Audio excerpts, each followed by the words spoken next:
My apologies. Uh,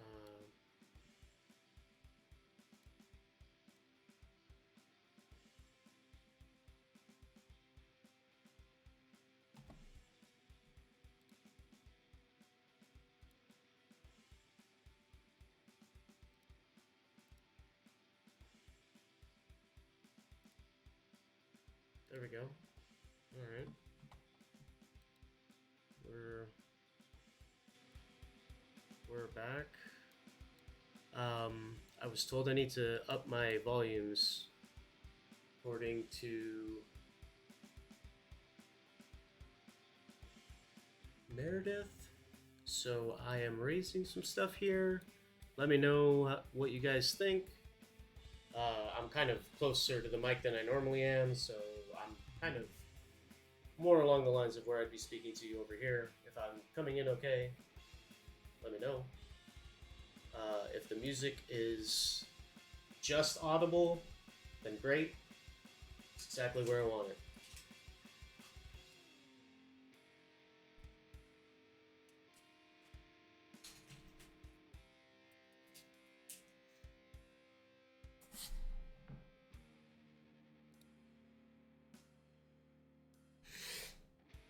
All right.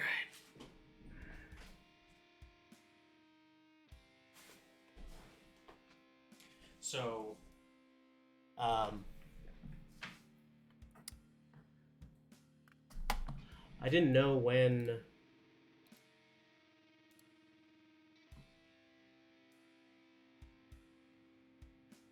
I didn't know exactly when I would be able to get a lot of people together.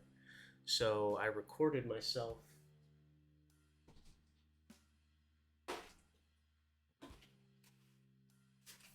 I recorded myself earlier today doing the demo of the friction pens that I told you guys about that one time.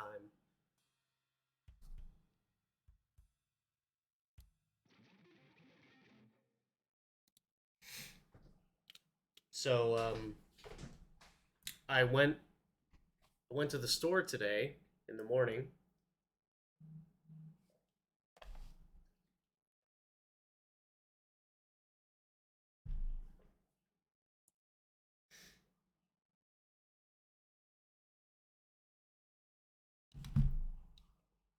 I went to the store this morning, got some friction pens, and this is the results of the test that I ran. I drew three things here.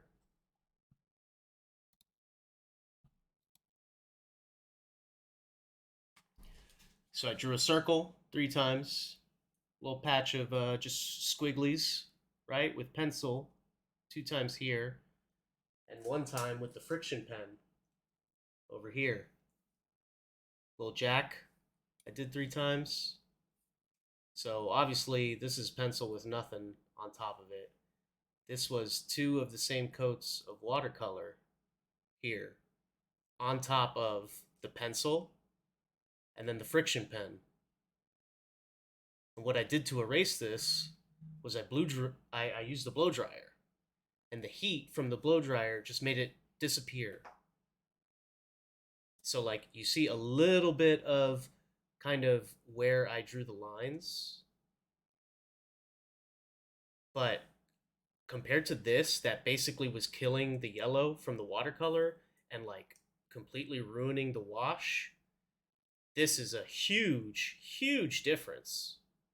And so I'm going to be using this right here, these pens, these friction pens I bought today. And I bought a bunch of colors so I can actually do a kind of uh, Tommy Lee Edwards style kind of map, color map for myself for when I watercolor this. And I'm going to be transferring the image onto the watercolor paper today. I'm going to start that today. I'm going to start light boxing and getting it onto the watercolor paper so that we can paint and get this done. The commissioner is going to Heroes, so I'm going to be able to hand it to him in person. and we've already talked about it and agreed to that. So I am super, super stoked and ready for Heroes. It's going to be such a good time. A lot of things happening all at once, like it always is. Good times. I also bought this little ditty. I bought two of them actually, and this is going to go into my ballpoint hue marks commission that I'm doing for Roman. So stay tuned for that because I'm going to start working on that.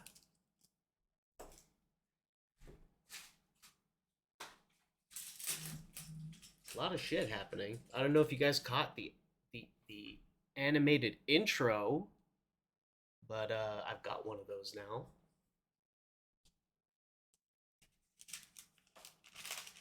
Made by yours truly, under the cloak of night. Long hours.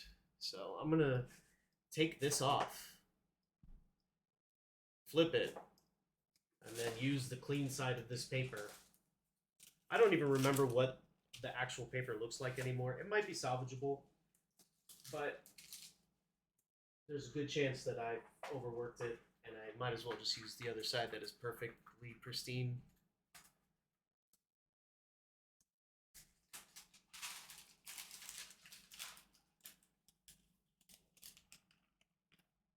I gotta make sure that I keep everything exactly where it is.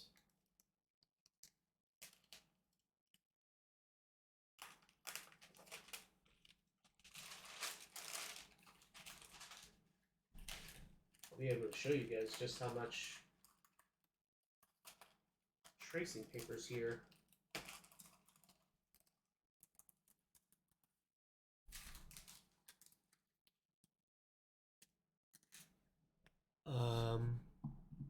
We got Jack Kirby creeping, as usual.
Really think the last piece of tape now. Super careful because I can't really see it.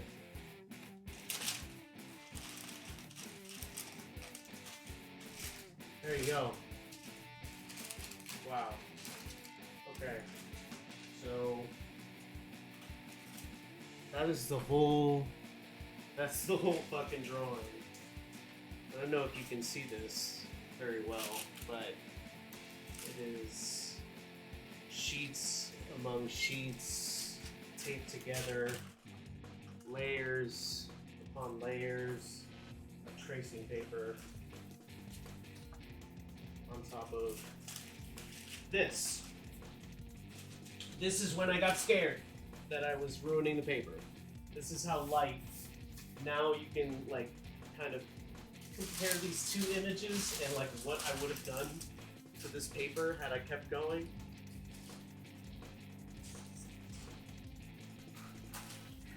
Yeah, it would be so overworked. So let's see if I can get this stuff off with some needle eraser. Because I don't necessarily want the image showing up when I'm lightboxing if I'm going to switch it to the other side, right?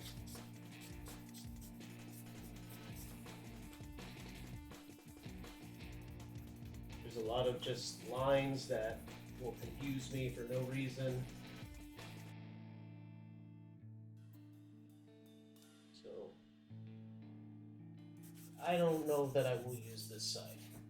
I'm not really super confident that it's going to be clean, and I want this commission to look as professional as possible. The person who commissioned me has like been nothing but patient, and like everyone has been, but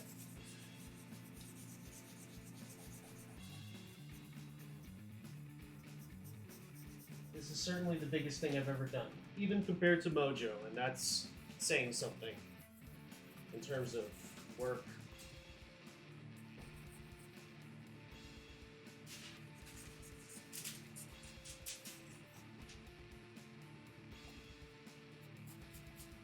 It's actually not that bad. This side. Still won't use it because it's still scuffed, but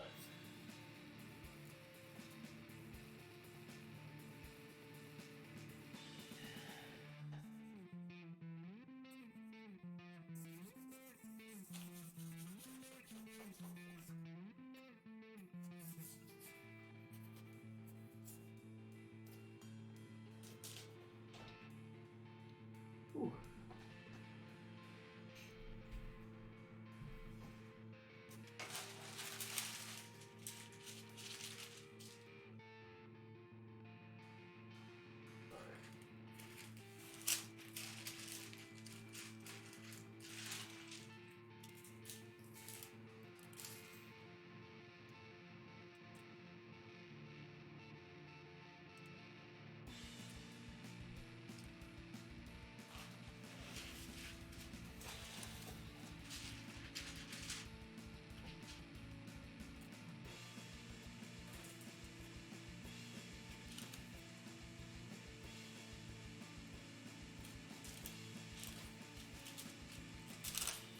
I'm gonna have to keep it on this board for now.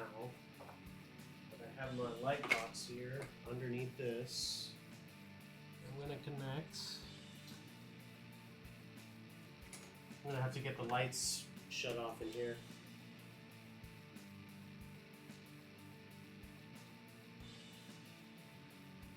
These things are great.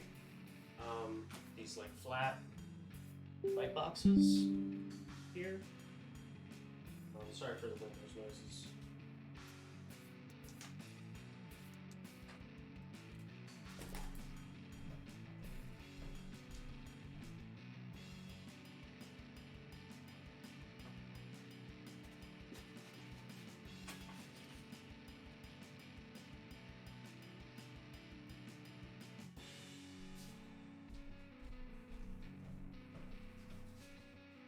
All right.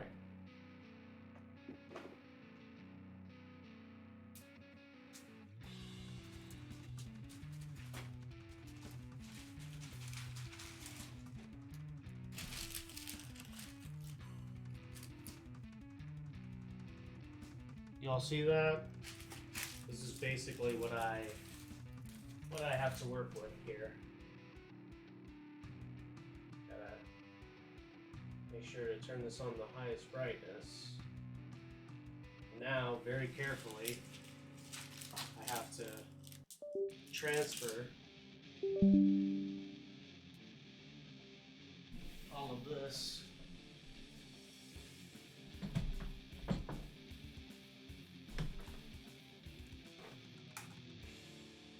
And I'm going to do it with these friction pens. I just got to line everything up, put some tape.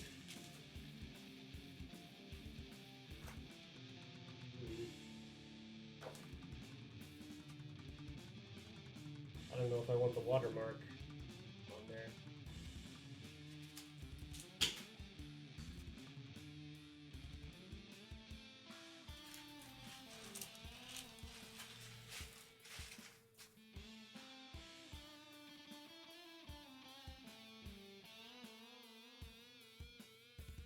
Oh, it's gonna be there.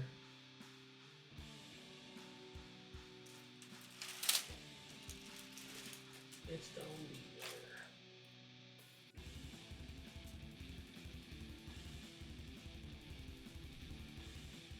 How's everybody doing today? Anyone have plans for Friday?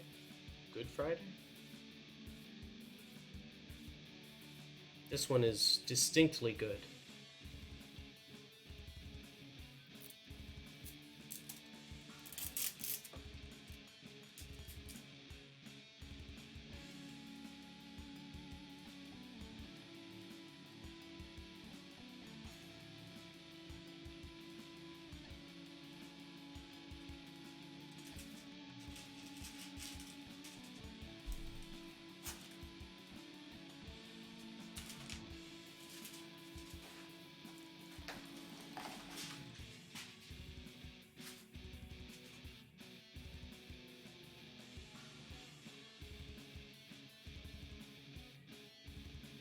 That is super, super square.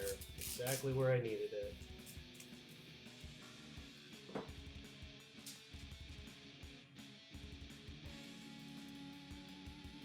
And I know I could have just like left it taped up and worked on it and just reversed it. But visually, it just wasn't satisfying me that way. I've like visualized it like this for so long. Like it was good to look at it like that to get like kind of are the proportions okay and all that stuff. But I wanted the composition to be laid out the way I had it already. So I decided that this little extra step I'm taking is worth it for my own mental peace. Tranquility. But if you were curious as to why I didn't just like flip it over and start drawing, that's why.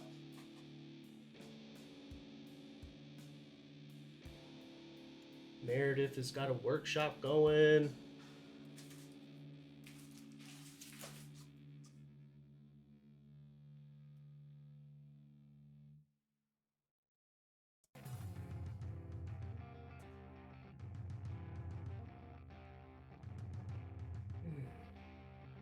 Okay.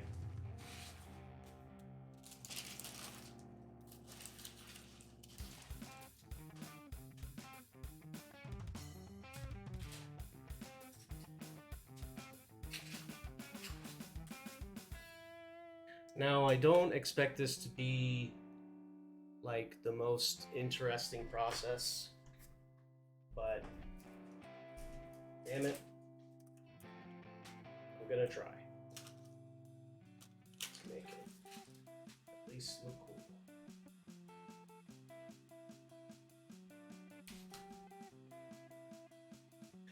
By the way, I recorded myself doing that demo, and I've got it my friend's got it on his end. He's like slicing and dicing it up for me, so it's like kind of more concise and less rambly. But I'm gonna post that to Patreon and YouTube and all of that stuff as a little demo. There's also a couple other things that I think I've also learned recently that I have actually done on some recent projects that I want to do a little demo of, like that little cutout for that word bubble on that Daredevil piece. I thought that that was really interesting, and I learned that from watching a Jack Kirby clip. So I can like pull that up and basically follow it along or do it again in a different context. But I'm thinking about making a video like that, so that's gonna be fun.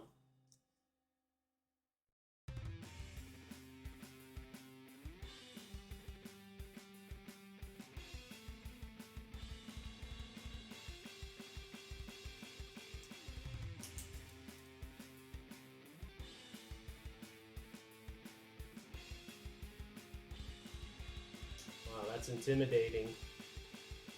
That's intimidating. That line.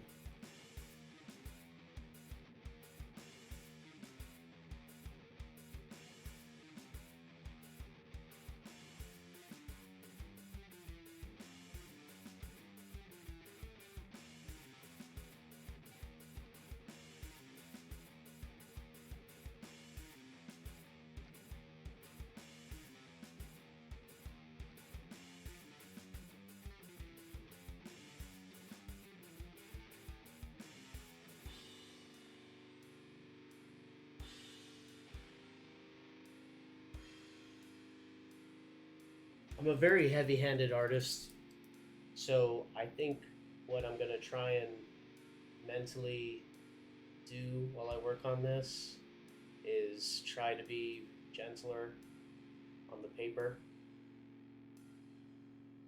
which the only reason I'm saying is because I'm already making mistakes on that end. But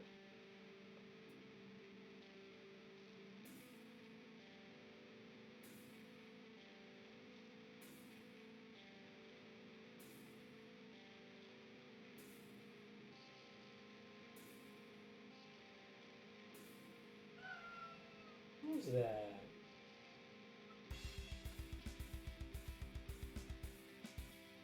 Beep? What are you crying about? What? Fed you, boy.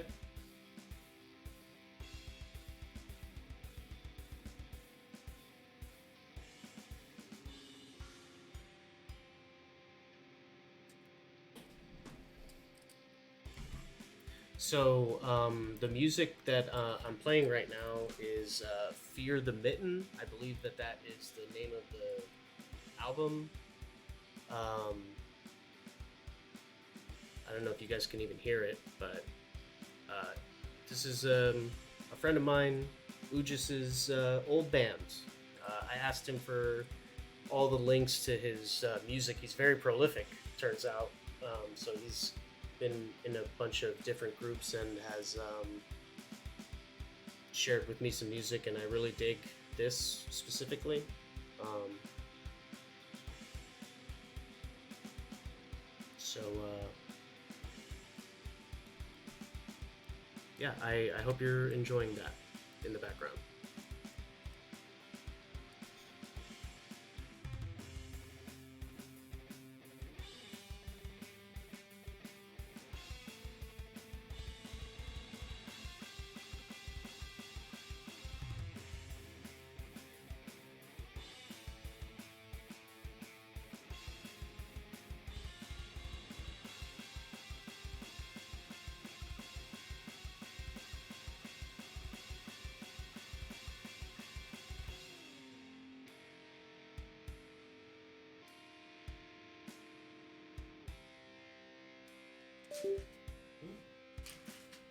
That might happen, unfortunately.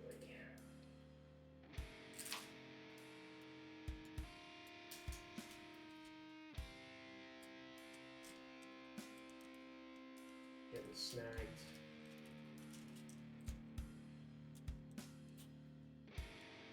Gotta bend this piece of tape over.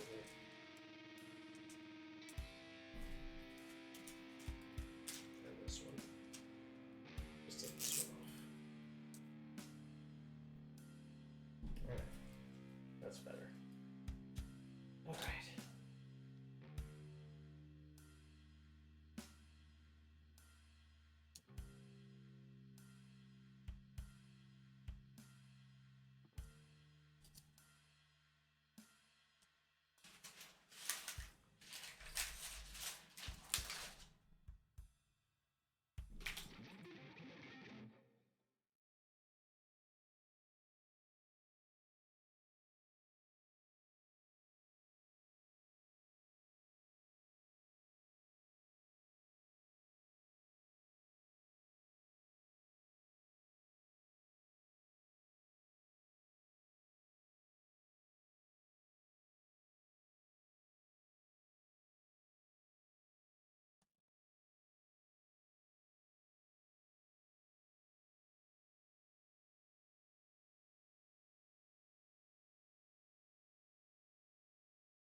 It's a short album, so I guess.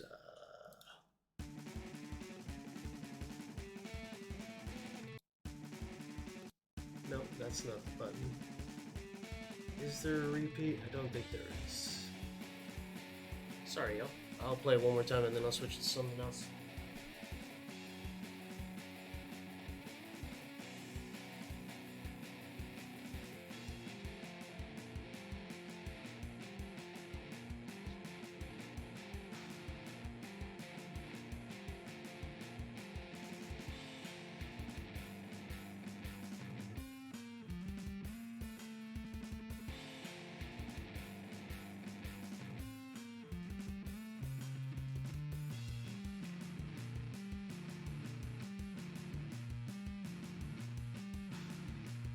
I just am trying to trust my lines, not question too much, because I need to get this done.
I like the energy of this music a lot.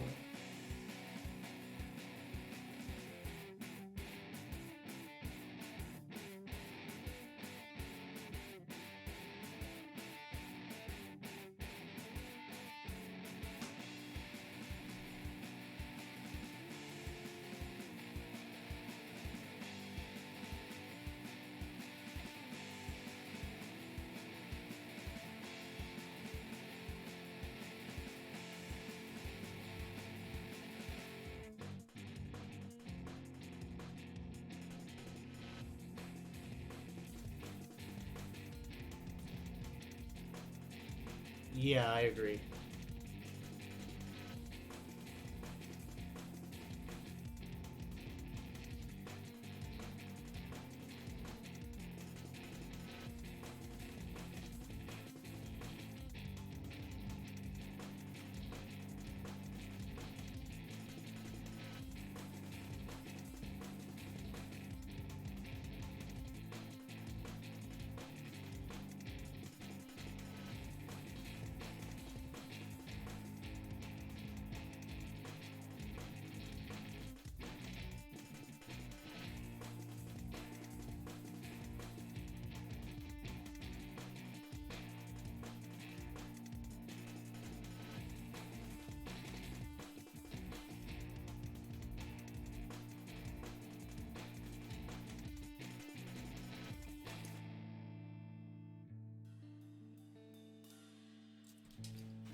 Sorry, I don't mean to blind you guys.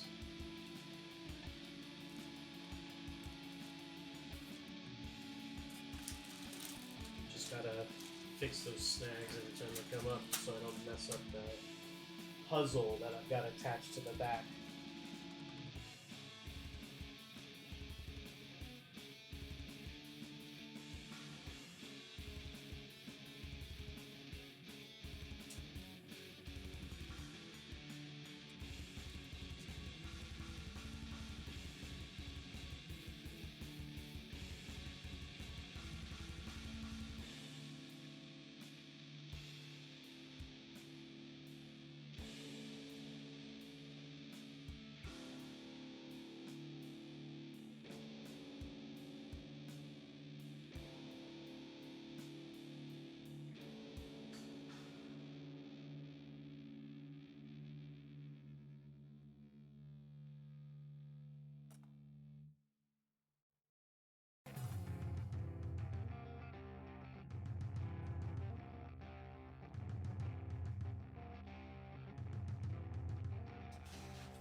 What the hell did I draw?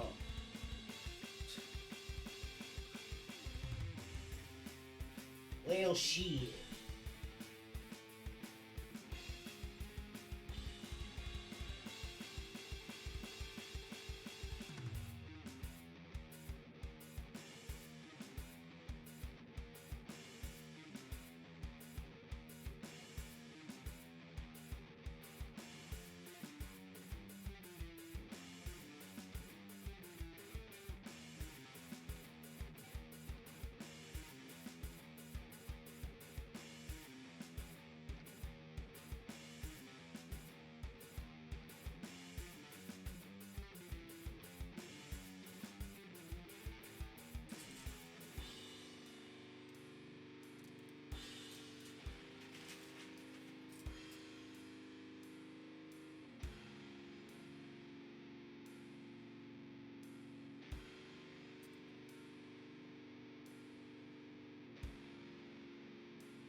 Where'd you go?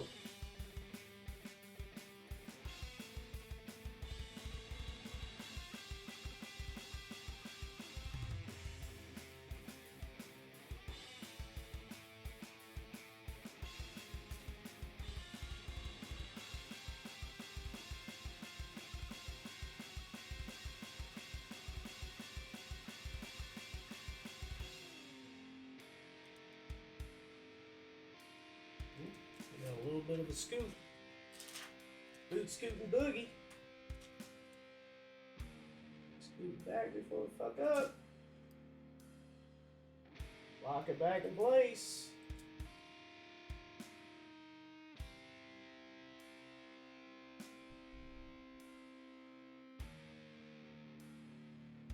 That's what we like to call a happy little lockdown. Lock down that paper right there. For all its little paper friends.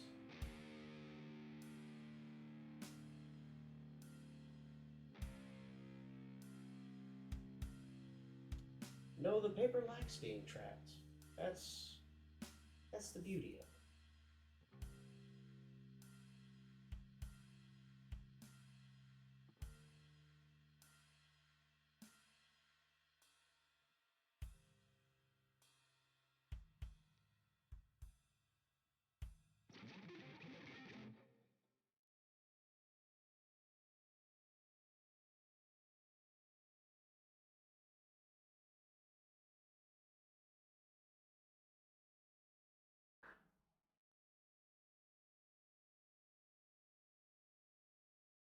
What's crazy is once I'm done watercoloring it, I'm gonna then uh, ink over it again. So it will be like the umpteenth time that I draw this by the end. But I don't know. Like this looks like it's coming along pretty good. We're getting a good solid idea of where everything is. The drawing is more or less figured out. I think we're gonna be able to lay down some really fucking psychedelic washes on this, and the paper is gonna, you know, not be as difficult to work with as Bristol. So that'll be fun.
So music's out. Um, my friend Ujas's other stuff is very political, so I want to um, listen to that a different time. I'm not in the mood for that right now. So let's bring let's bring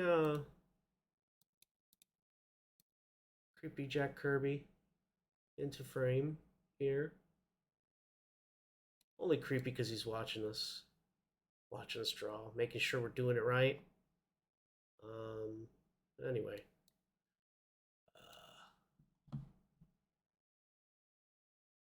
let's finish up the Jack Kirby documentary today. Before that, though, I will take 5 minutes just to stretch because it is 2 hours long.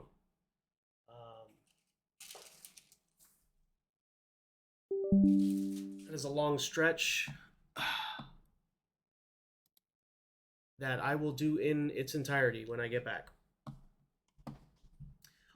Check out the. Oh man, I don't know if this is gonna mess me up or what, but let's see. Let's see.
All right, y'all. Let's get this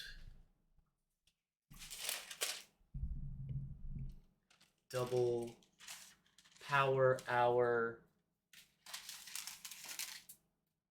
extravaganza Jack Kirby Doc extravaganza.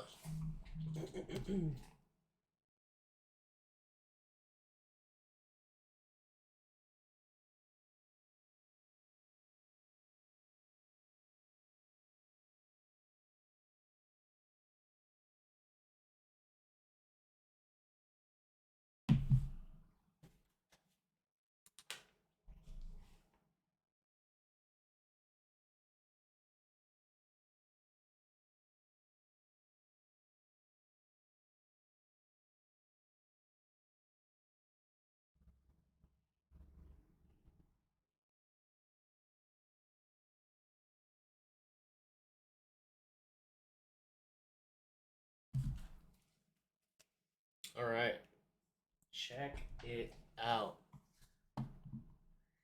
Jack Kirby, Lord of Light, Part 7 by Jerk Comics.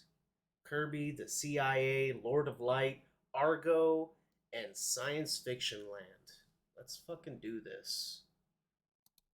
Boils and ghouls, it's time for another one of the greatest stories never told. This time we're going to be tackling a subject that I've been wanting to get to for a long time. Jacob Kurtzberg, better known by his pen name Jack Kirby, and more affectionately and probably more aptly referred to simply as the King of Comics, is such a vast and inescapable part of the industry that doing his career any sort of justice is a difficult task, and I have to admit, a fairly Let me know daunting if one the at that. volume I've wanted to has get into any Kirby's issues. career for a long time, but I don't want to get too mired down in the he said, she said blame campaigns that seem to make up such a large part of the so called historical examinations of Kirby's career.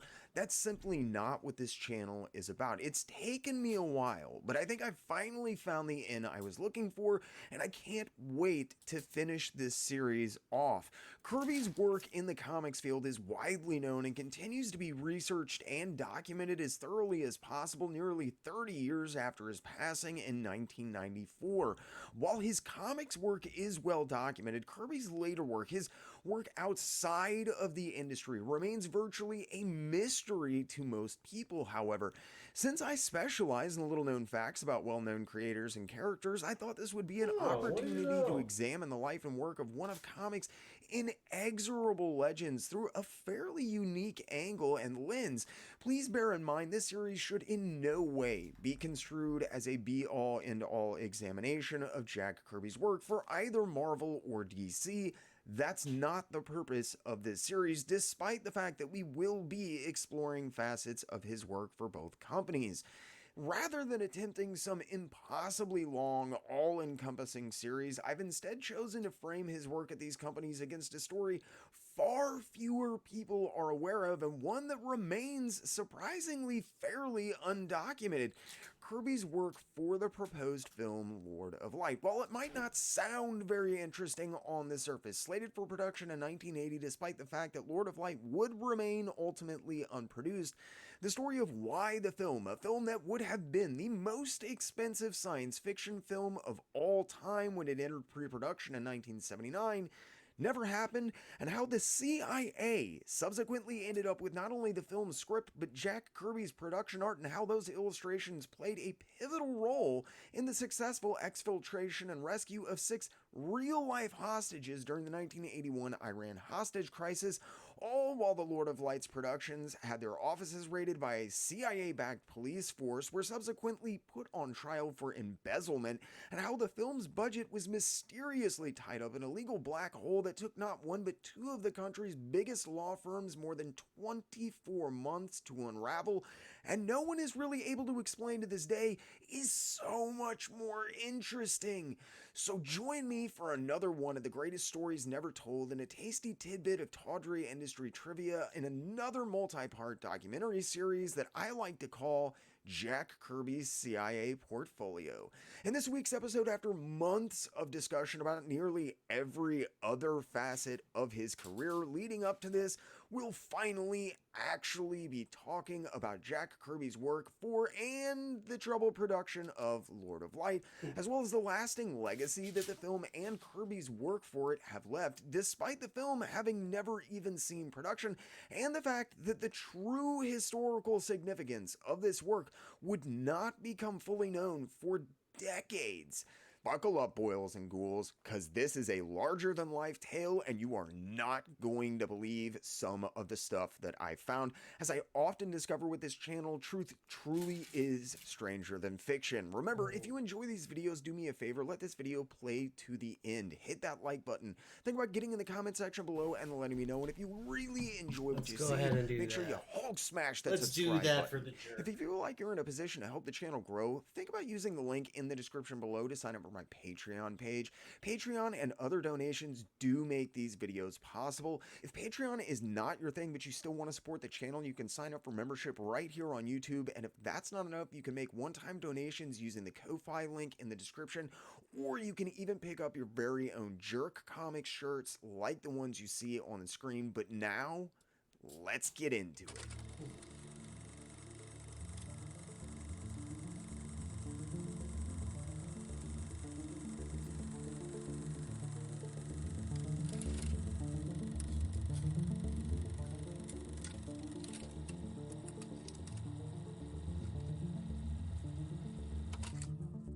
In 1978, just as Jack Kirby was entering into his new line of work with Hanna-Barbera, with the much more prosperous period with Ruby Spears soon to follow, he was also contacted by a young film producer, or at least that's what he wanted to be.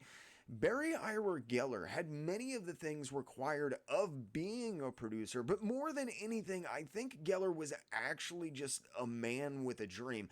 And it was a hell of a dream. An intelligent, driven, and well-spoken man, Geller had himself grown up on a steady diet of Jack Kirby comics and was a fan of Kirby's work, like many of the artists at Hanna-Barbera and Ruby Spears. So much so that Jack Kirby was an influence on his production before he ever even actually got involved. When Geller had originally decided that he wanted to become a film producer, the first thing that he had done was get enough money together to actually license the rights to something, in this case Roger Zelazny's Hugo Award-winning novel Lord of Light. Once he'd done this and he was starting to work on production material, in his own words, Geller had told the artists that he hired to, quote, imitate Kirby's work. However, none of it was up to Geller's standards. He started to get a little frustrated and decided that he needed a new approach to things. And by 1978, Geller was not only beginning to expand the scope of his plans for the Lord of Light project in some seriously ambitious ways, but he was also becoming increasingly bold and confident as he slowly managed headway with his mammoth undertaking that seemed to be expanding every day. At a certain point, I think he got more serious and successful when talking to and collaborating with people he felt were entirely out of his league. Geller decided that rather than just telling other people to draw like Jack Kirby, he would get the man himself.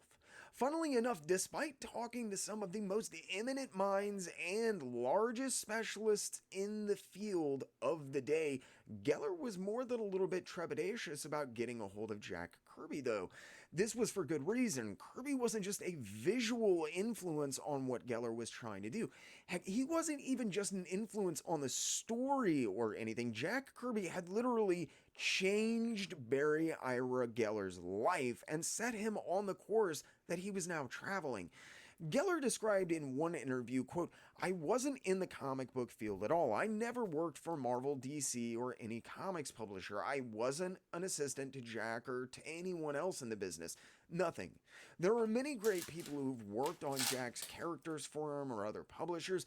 I never was one of them either. I was just a fan. Came from being a fan ever since I was a kid reading and collecting Jack Kirby stuff off of a newsstand in the Bronx from 1953, 6 or 7 years old, on through to Fantastic Four's Galactus in 1962, which literally changed my consciousness of life itself."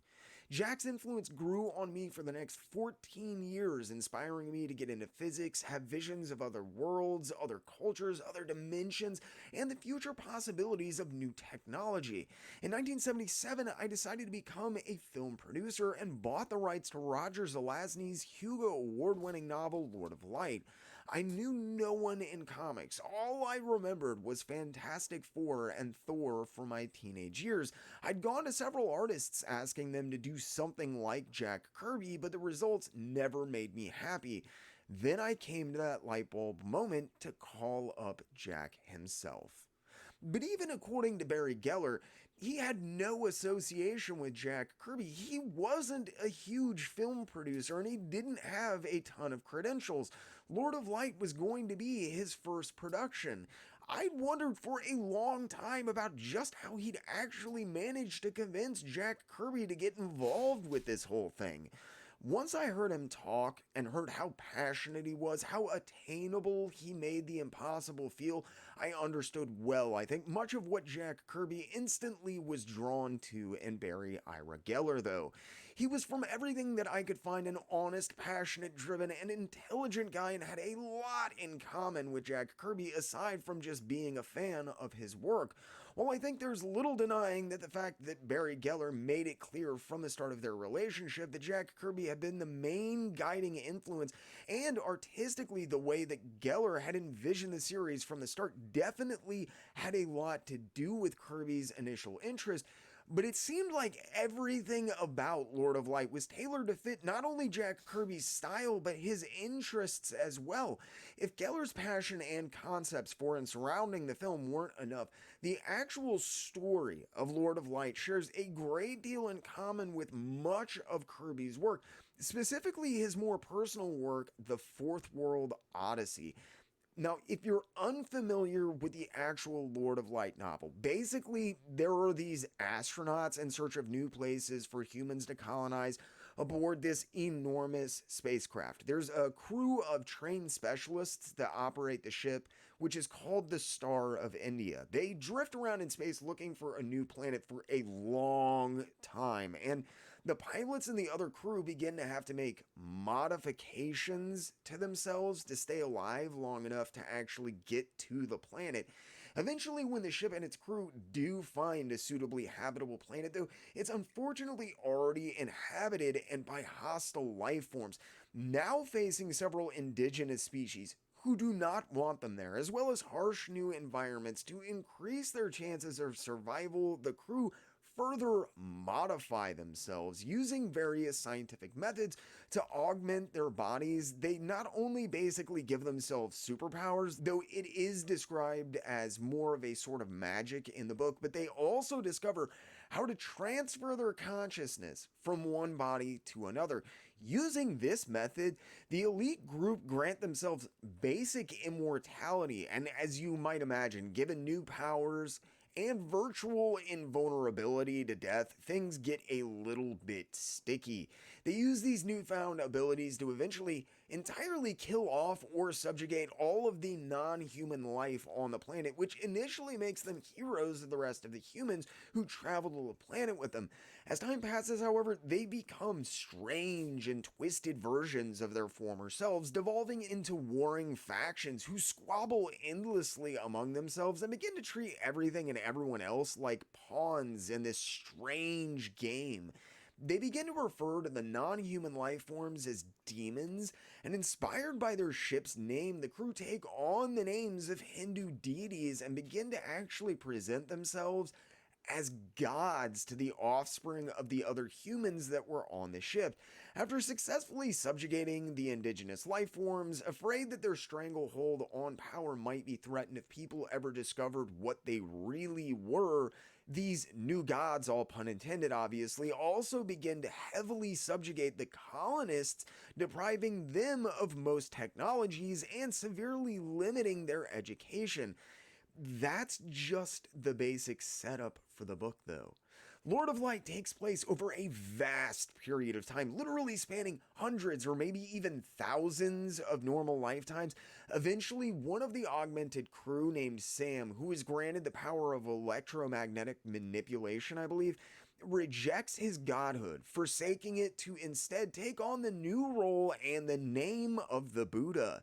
Sam spreads Buddhism among the colonists and sows the seeds of rebellion against his fellow crew members, and this plays out over 7 or so tales that are split up throughout Lord of Light and that take place over a pretty massive time scale.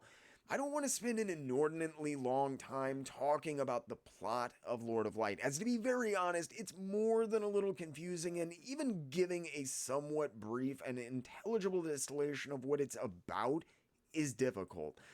The main things that pertain to this documentary series, however, are that a number of the central elements of the novel had prominently and repeatedly showed up in Jack Kirby's work over the years prior to this. There was a lot of stuff that Kirby had been refining and working on for the better part of more than 3 decades by 1978 already when Lord of Light happened, and this had to have piqued Kirby's interest, especially teamed with the eccentric producer Barry Ira Geller, who seemed to be interested in many of the same ideas and concepts that Kirby was. Lord of Light had been a fairly highly regarded book when it was released, and it seemed to also share the somewhat jaded yet somehow also eternally hopeful worldview that Jack Kirby seems to have had at this time. There's no doubt that Jack Kirby had to have been more than a little cynical by this point. I mean, how could he not be?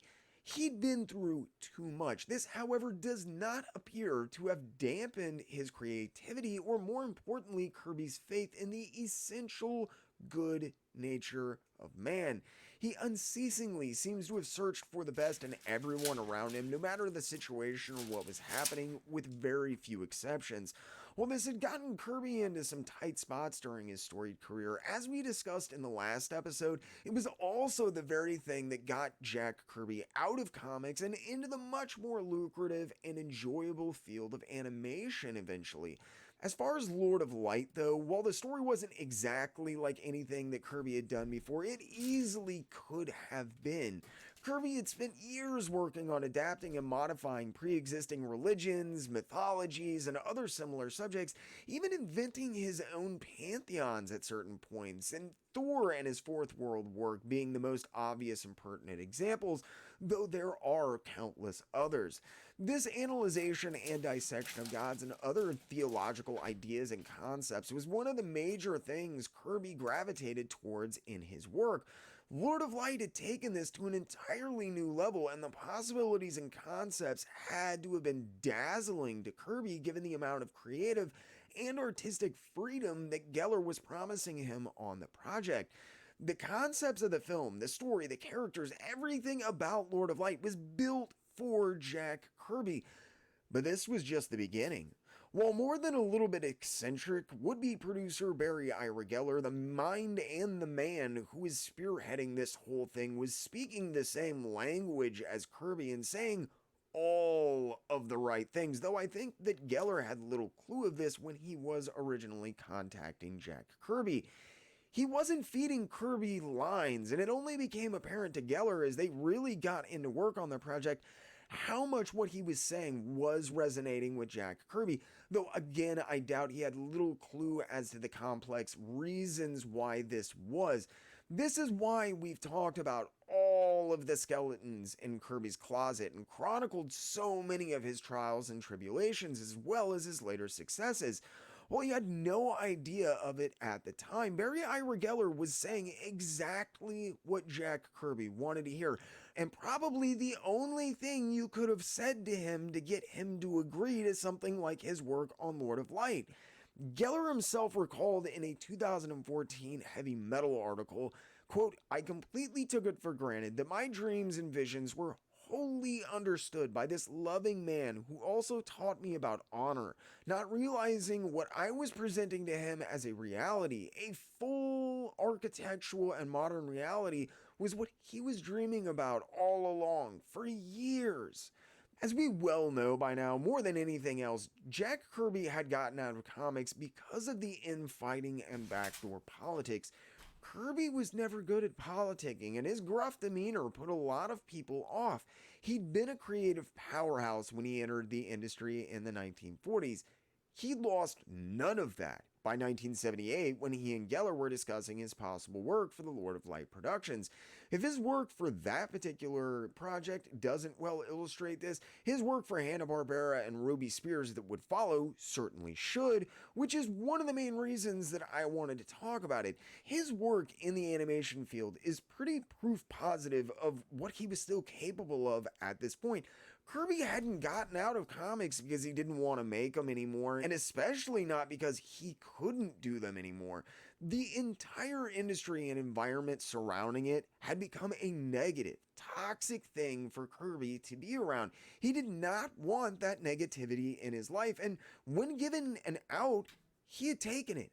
By the time he reinvented himself in the animation field, Kirby was in his 60s, and honest to God, following his experiences in World War II, I think that Jack Kirby wanted nothing more than to make people happy, to make them smile, to forget how crappy the world could be for 5 minutes and just get lost in another world. He wasn't on board with the more serious tones and the darker directions that the industry was headed in, and while I think his Fourth World work is proof he never shied from more serious subject matter, he didn't necessarily handle it in the same way anybody else would have. There was a grandiose, mythological aspect to Kirby's work that kind of almost removed it from reality in such a way that it felt much less threatening and ominous than the subject matter itself might imply. And his art, especially, even for that Fourth World material, is more inviting and interesting than foreboding or anything else. It felt like you really were very much visiting another world, and that's Jack because Kirby's you were. work It was Jack Kirby's world. is He had so a unique and is so fantastical way of insanely perceiving the like world. I think that very few others he have was ever in fully another understood. dimension Kirby's when he apparent imagined lack that of stuff. great verbal skills, as well as the general misconceptions that surrounded him, by this period especially, had proven impossibly frustrating for him, stymieing much of the work he had attempted to produce during his second stint in Marvel, especially in my opinion.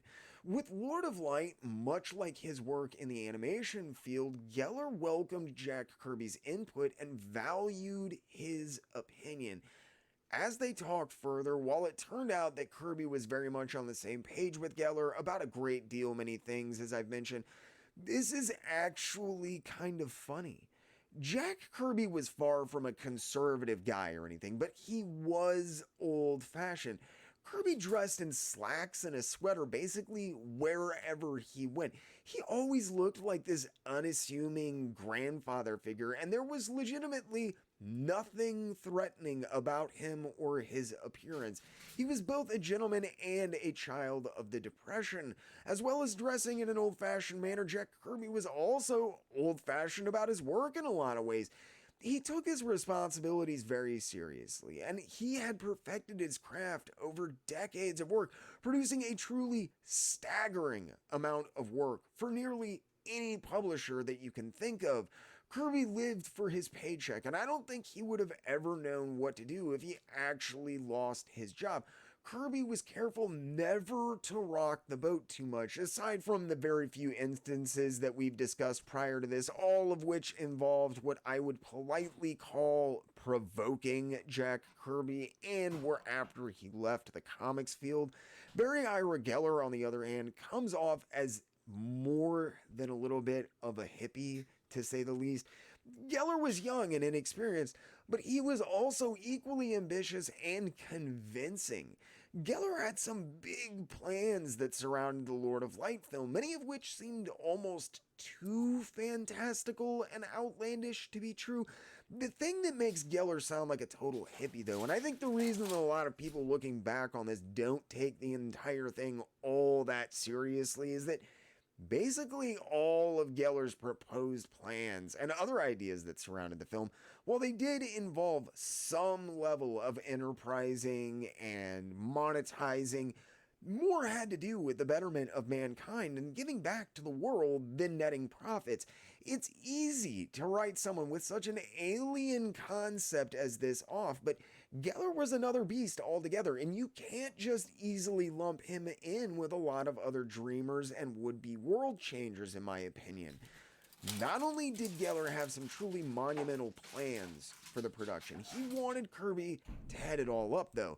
And I'm not talking about being responsible for just one or two things either. Barry Ira Geller wanted Jack Kirby to be the one responsible for the entire visual appearance of the film, and by extension, everything that would be associated with it, which was going to involve a host of different things, but we'll get into that momentarily. After initial discussions about his proposed work on Lord of Light, despite the scope of the project's nature being somewhat outlandish and the fact that on the surface Kirby and Geller could not have been more different, it happened that the two men just clicked, and Kirby found himself sucked up in the whirlwind of excitement that was making a big budget Hollywood film. But Lord of Light wasn't going to be just any old science fiction film.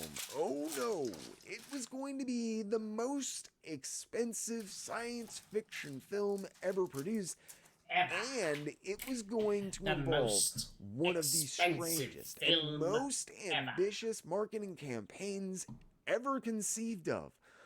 While as impossible as what I'm going to get into might seem, Barry Geller had something going for him that few other people in the industry or in general do. He was genuinely interested in partnerships. Geller was excited for Kirby's input, but he also wanted Kirby to share in the profits of anything and everything that he helped create for the film, and by extension, anything that his work was used for to monetize stuff for the film as well. When Geller approached Kirby about working on Lord of Light, this was something that was integral to their conversations and how he pitched the idea to Kirby. Given that he wasn't up with comics or following what was happening with Kirby's career, specifically his recent troubles with Marvel, while he could never have known it at the time, Barry Ira Geller was saying all of the right things to the disenfranchised Jack Kirby, who by 1978 was desperate for someone to actually collaborate with and, to be honest, appreciate him. Geller was all of these things and more, and while their partnership and collaboration would only be a fleeting one in the vastness of Kirby's otherwise mammoth career, Geller would recall of their work together years later, quote, Jack Kirby had been toying with all these worlds of godlike powers for years before I met him. So Jack Kirby sees Lord of Light as an extension of himself, as what he had always wanted to do, as an expression of his life. While this might sound like hype, and maybe some of it is bluster and flowery wording, I do feel like Jack Kirby was intensely interested and hopeful when it came to his work on Lord of Light. Unfortunately, he never addressed the work in more than a single interview that I was able to find in any real detail, but there's a few things that do point to Kirby giving the project a great deal more TLC than he usually reserved for such affairs, and especially at this point after his exit from the comic industry, as he was working on getting into the animation field and already busy with work from Hanna-Barbera. The reason I think that Jack Kirby and so many others actually agreed to be part of the various aspects of Lord of Light and worked as hard as they did was because they believed in what Barry Ira Geller was saying. He never came off as a huckster, and had his plans come to fruition, I think there's little doubt he would have honored any agreements that he made. In short, he was a generally likable and honest guy, and you don't often come across those types of people, especially in his line of work. Barry Ira Geller offered Jack Kirby and the host of other people involved in this proposed project what they never had been before. And basically, every creative out there dreams of complete creative control, financial backing, and generous compensation for any profits that their work or ideas generated. It was and still is a basically unprecedented offer, and for the life of me, when I started this, I could not figure out how Barry Ira Geller planned to actually deliver on this. It turned out he definitely had a few ideas up his sleeve, and when he approached people with his complex designs and intricate plans surrounding Lord of Light, a lot of people just couldn't help but agree to be part of this insane idea. For Kirby, I think this was twofold. Not only was Barry Ira Geller planning on using Kirby's art to market and pitch the film, but he was also going to be building actual physical constructs based on Jack Kirby's designs. For a man who had spent most of his adult and probably adolescent life inventing worlds and other places in his mind, this had to have been more than a little bit tempting, and given that it was paying work, there's no doubt Jack Kirby could not say no. Geller himself said of recruiting Jack Kirby in an interview right around 2004, quote, "I came with ideas. I came with my Lord of Light screenplay looking for visions. I came with plans to turn his drawings into actual buildings. I may have been utterly out of my mind at the moment, but I do not think that there was any other way to have approached Jack Kirby at that time, and so I became his creative partner."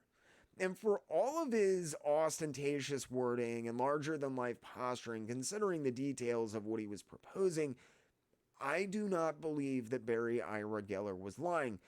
He not only wanted to have Kirby draw the production art, but Geller was enthralled by another concept concerning how he intended to fund Lord of Light, which would integrally involve Jack Kirby's designs and work as well. Like I said, it would have been the most expensive science fiction film ever produced at the time. The problem was, I don't think any studio in their right mind was going to back him, and Barry Ira Geller had instead come up with another idea, one that he proposed to use to actually fund the production of Lord of Light with. Barry Ira Geller was going to build a theme park. And bear with me, I know the direct connection might not be apparent right away, but just stick with me here. Because while this is an insane concept, it also makes some sense when you put it into context. At least it did to Barry Ira Geller. I did a lot of looking, but discovering where he made that initial leap, the moment where he decided that an amusement park was the best way to raise funding for a film, that just never happened. The closest I could find was a vague reference to Disney World and a few other things. But to be honest, I don't think he really understood the scope or magnitude of what he was trying to accomplish more than anything else. Disney World was raking in cash hand over fist at the time, but an amusement park was a massive undertaking. Despite this, and with his usual vigor and level of tenacity, Geller attacked the park idea dubbed Science Fiction Land and began to try and get that built with the money that they had already secured from backers for the film.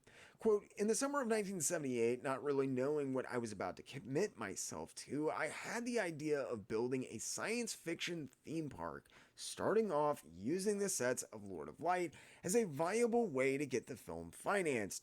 The creation of the theme park Science Fiction Land was also my plan for the funding of the film Lord of Light.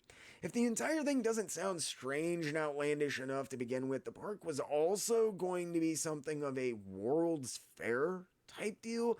The idea was that Science Fiction Land would show off new and cutting edge technology that people involved with the Lord of Light production and the park itself had produced.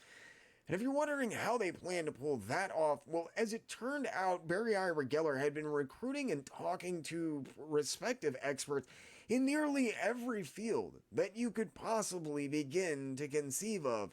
And a surprising amount of them had actually agreed to be part of this whole thing, too. While Geller's general disposition and infectious enthusiasm were a big part of what was going on, even the way that he proposed they approach Science Fiction Land intrigued people in and of itself. Geller suggested that the new and exciting innovations that they came up with wouldn't be available exclusively to the wealthy elite, and Science Fiction Land was going to be how Geller proposed that they allow everyone to enjoy the stuff that they would come up with. The entire idea was just as much about producing new technology and getting it into the hands of those who needed it and wanted it regardless of their monetary status, as it was actually getting the Lord of Light film produced or making money by the time that Barry Ira Geller got serious about it in the late 1970s. It was actually an interesting cyclical type of idea that Geller came up with, where each part of the project would feed into and kind of fund another part in this huge cycle. The tech from the park would be used to fund the production of the further new technologies there, as well as pay for upkeep and expansion of the science fiction land park itself, which would be where the laboratories and other scientific facilities would be located at, and thus expanding them in the process as well. In addition, and it would also ultimately be used for the production costs of the Lord of Light film. See, I told you, you cannot make stuff like this up.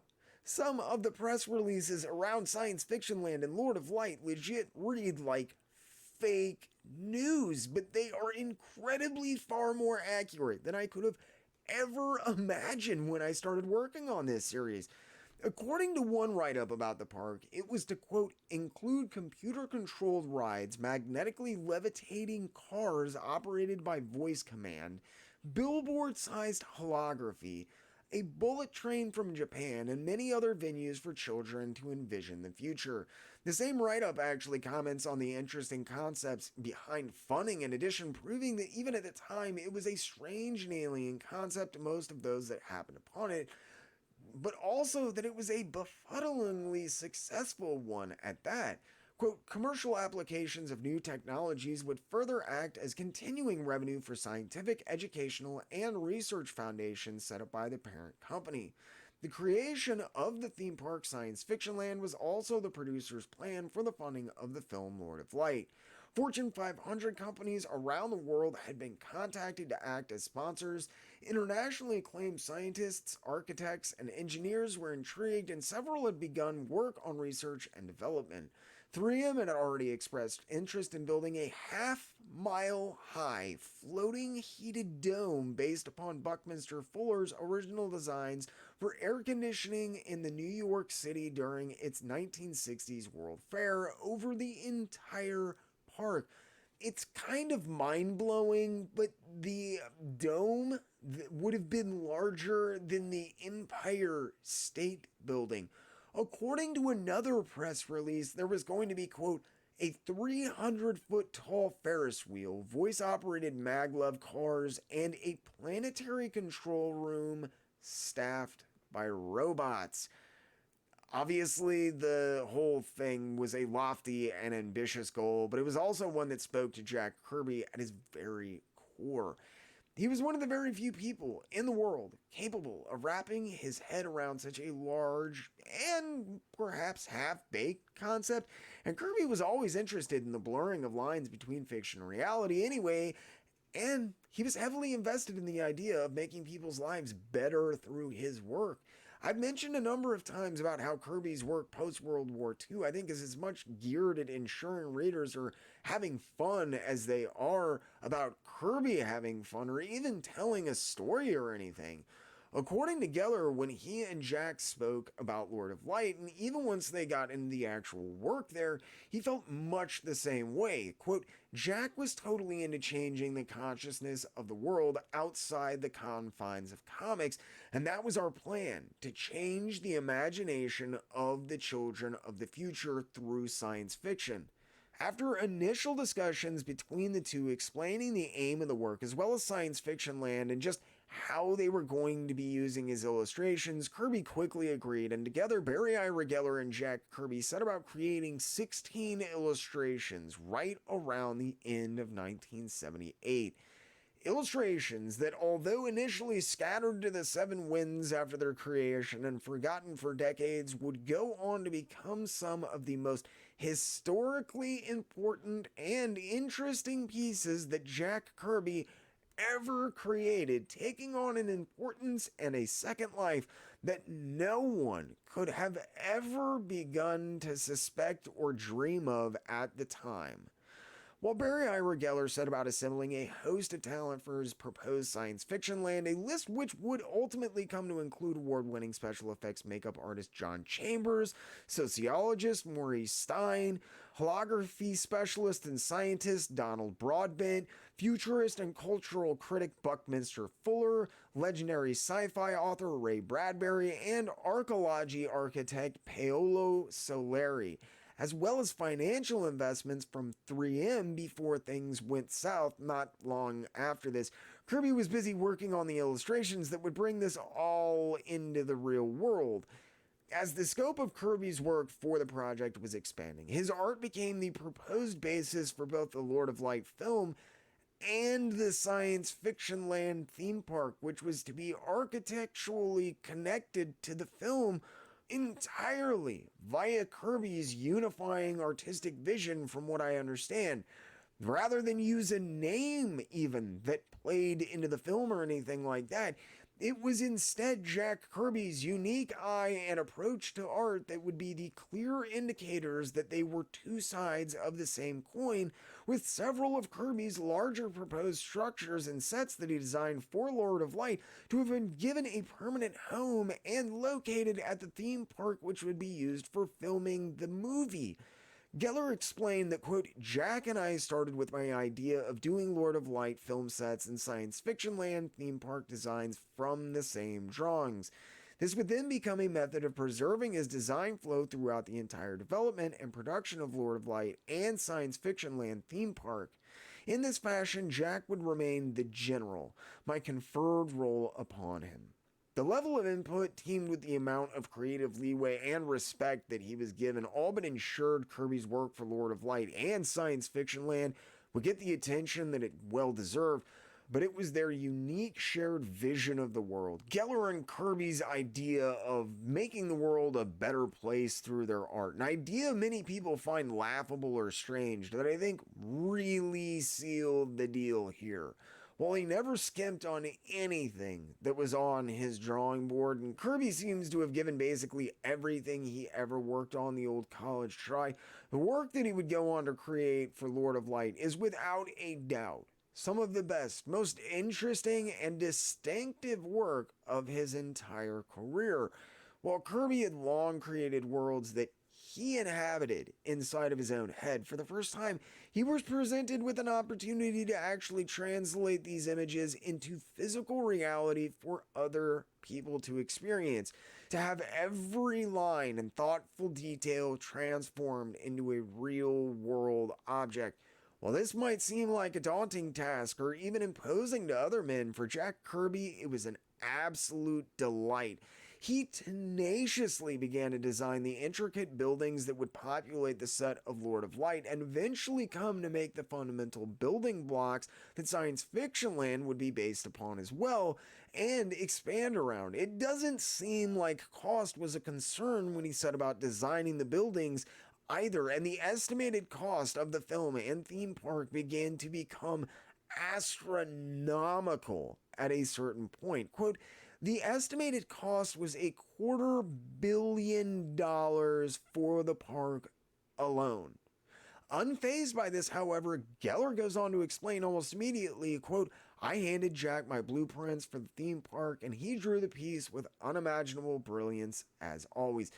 If $250 million sounds like kind of an insane goal, then you're being rational and thinking about this like any normal, sane person would.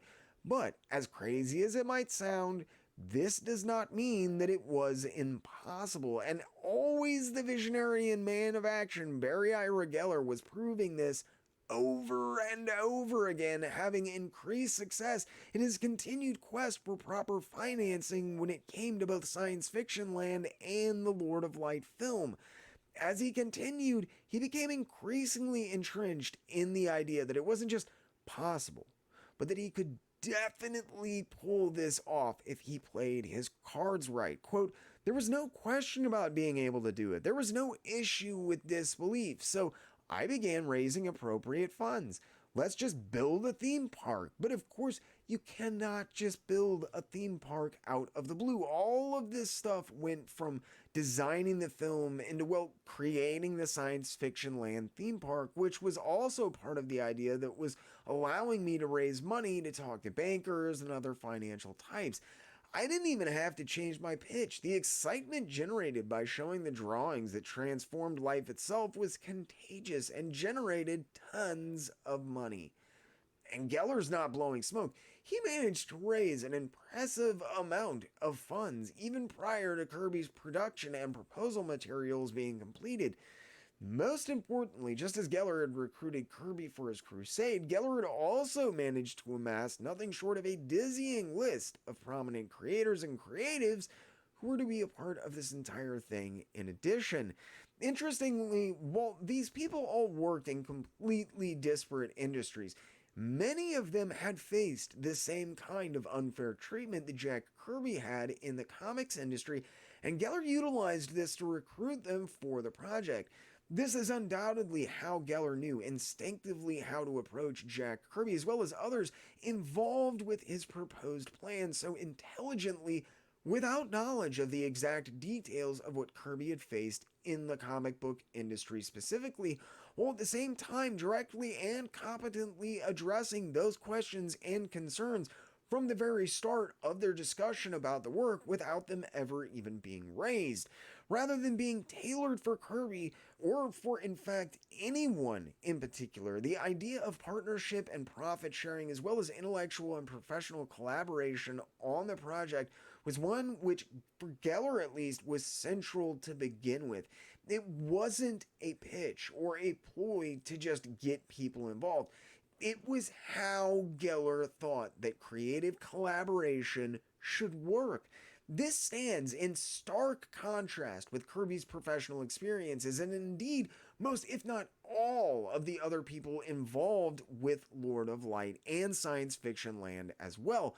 Geller addressed this in an interview saying, quote, "I slowly assembled my dream team, engaging each one with the plan of doing the best work of their lives and making millions for themselves in the process.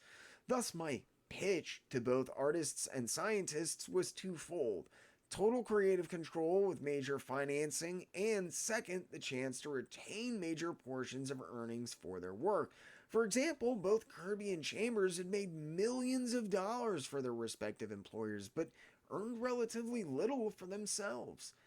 It's clear by this statement that, as I said, while he wasn't entirely aware of what Kirby was facing as far as mistreatment in the comic industry, and he knew little as far as the battle for original art that Kirby was beginning to undertake with Marvel at this point, but Geller knew it to be a general rule that affected many of the people that he was talking to.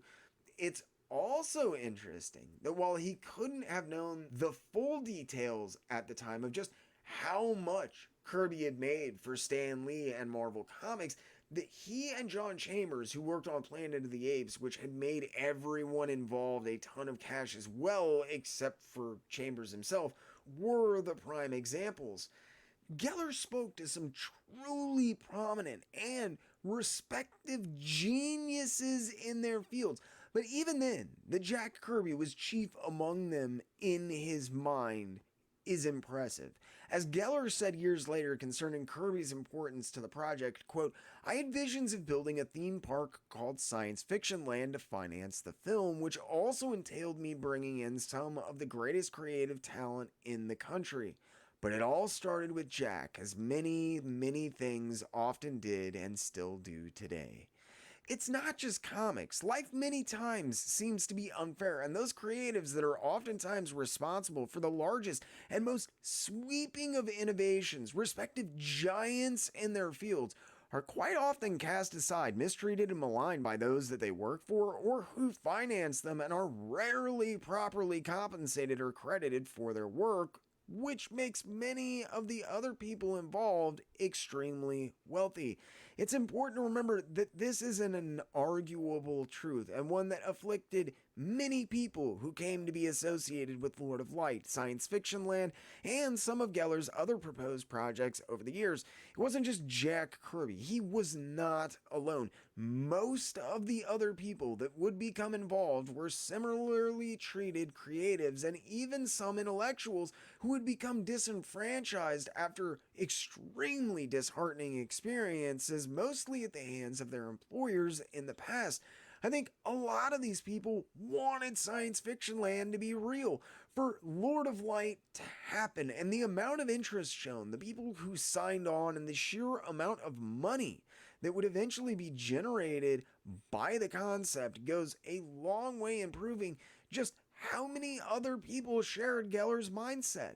There were a lot more people out there that wanted to change the world than you might imagine, and it was incredibly interesting discovering the details of how this was all going to come together eventually, as well as where some of the seed money was going to come from. Despite all odds, as the months ticked by and Geller continued to find success in not only recruiting new minds and talents for the film and park, but funding as well, and it felt like this whole thing might actually happen against odds after all. While Geller and Kirby finalized all the architectural elements that would compose both the film sets and large portions of science fiction land, the rest of the film's production staff were busy looking for a good place that they could actually put science fiction land once the designs were finished and all of the money was in place. This put an added amount of pressure on Kirby to not only get the images done, but to get them done right. This time, unlike his comic work, Kirby was far from alone in his work. However, in the comics field, Kirby had been lucky to get a few minutes of conversation concerning what a particular issue or story was even going to be about before he was sent off on his merry way to both plot and illustrate the work on his own. And to a certain extent, to be fair, I do think that Jack Kirby certainly enjoyed the increased creative freedom that this type of relationship presented at points. It was also at times nothing short of infuriatingly difficult and caused a host of unneeded complications for him. While he was expected to plot the issues and in a lot of cases basically come up with the story on his own, this didn't always mean that when he turned it in that the writer was happy. There's little doubt that the countless revisions and continued editorial tampering had not only been a massive headache, but something that Jack Kirby took rather personally given how he was expected to create the stories himself, away from the writers, editors, and the rest of the bullpen, only to then have revisions demanded afterwards. This heavily encumbered whatever larger plans that Jack Kirby may have had, and this is despite the added level of responsibility when it came to the creation of the original work, characters, and stories therein. For Kirby, collaboration at the start of a project, or no collaboration at all, had become a matter of contractual demand that Jack Kirby made of both Marvel and DC, so it was obviously important to him. On Lord of Light, perhaps for the first time, Jack Kirby found himself no longer a subordinate, even more than when he would go on to work in the animation field. Geller basically revered Jack Kirby, who he saw more as an equal than an employee or anything else like that. Barry Ira Geller, who was an old Kirby fan and seems to have really geeked out getting to talk with him, welcomed the opportunity to have endless discussions with Jack Kirby about their work, their views of the world, and what they wanted to accomplish with what they were doing. Geller was a massive Kirby fan, and he appreciated the genius of Jack Kirby in a way that few others ever did or were given an opportunity to, and fewer still those in any real positions of power. Referring to Jack Kirby as his general, Geller described their relationship on the project like this. Quote, "The brilliance was we worked for each other as well as with each other because we were partners in illumination, partners in concept. And as hokey and outlandish as it might seem, they were out to change the world, or more appropriately, create a new one. And Jack Kirby, well, he was entirely on board and chock full of ideas and worlds.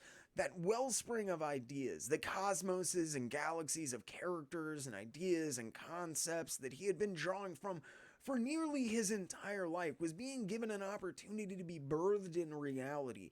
Something that Jack Kirby had never dared dream, and despite there being only 16 pieces in total that he ever created for the project, Kirby does seem to have thrown himself into this work fairly seriously and headlong, giving a great deal more time and attention to it than the other random stuff that he was working on, as he started his work in the animation field for Hanna-Barbera in earnest by the end of 1978. Geller described Kirby's attachment to the work as well as the nature of their relationship fairly well, saying, quote, "So many of my conversations with Jack Kirby, which preceded every drawing, were about civilizations that we both felt really existed in some universe, which I often discovered Kirby had already well thought out. It was as if he was already living in each dimension, just waiting for each drawing commission, each discussion, each possibility to get expressed." If it sounds like I'm puffing the importance of all of this up a little bit simply because I've been working towards this for so long, Mark Towery mentioned during a panel at a convention years later, he'd had a conversation with Mike Royer, the guy who was responsible for inking Kirby's Lord of Light and a lot of his other stuff as well. But even Royer felt it was special to Jack Kirby and gave Lord of Light attention accordingly. Quote, "Mike Royer, who is his favorite inker, is here at Comic Fest this year and was at a panel yesterday. He said that that was his best inking that he had ever done, the Lord of Light, and he was just thinking about why that was. He said that he thought it was because it had meant a lot to Kirby and that Jack Kirby was approaching it really seriously, putting so much into it that Royer just felt like, oh, I better not mess this up." So while there's not a lot of quotes from the king himself addressing this work, the simple fact that this stuff was randomly brought up and still on Mike Royer's mind decades later, I think well attests to the fact that Jack Kirby was heavily invested in Lord of Light and science fiction land and just the whole thing in general. I know what you're thinking though, and I swear I thought the same thing when I was researching this piece. This is crazy. There was no way that this was ever going to happen. How the hell did Barry Ira Geller manage to get people to sign on and really support this thing? The thing is, the idea was infectious. The concept was appealing to the better part of many of those that he spoke to, who often had chosen their respective fields to do, in fact, precisely what Geller was proposing: change the world. And I think a big thing here is that Geller was sincere. You could tell he meant what he said, and he said what he meant. There are a lot of snake oil salesmen and people peddling piles of horse manure anywhere you go, and even more so in the entertainment industry. But Barry Ira Geller was different. His concepts were unfathomably large, but his personality, as well as the convictions of his will, had afforded him more than moderate success in his efforts to fund Lord of Light in science fiction land. By the end of 1979, entirely on his own, Geller had successfully raised more than $1 million of pre-production funds.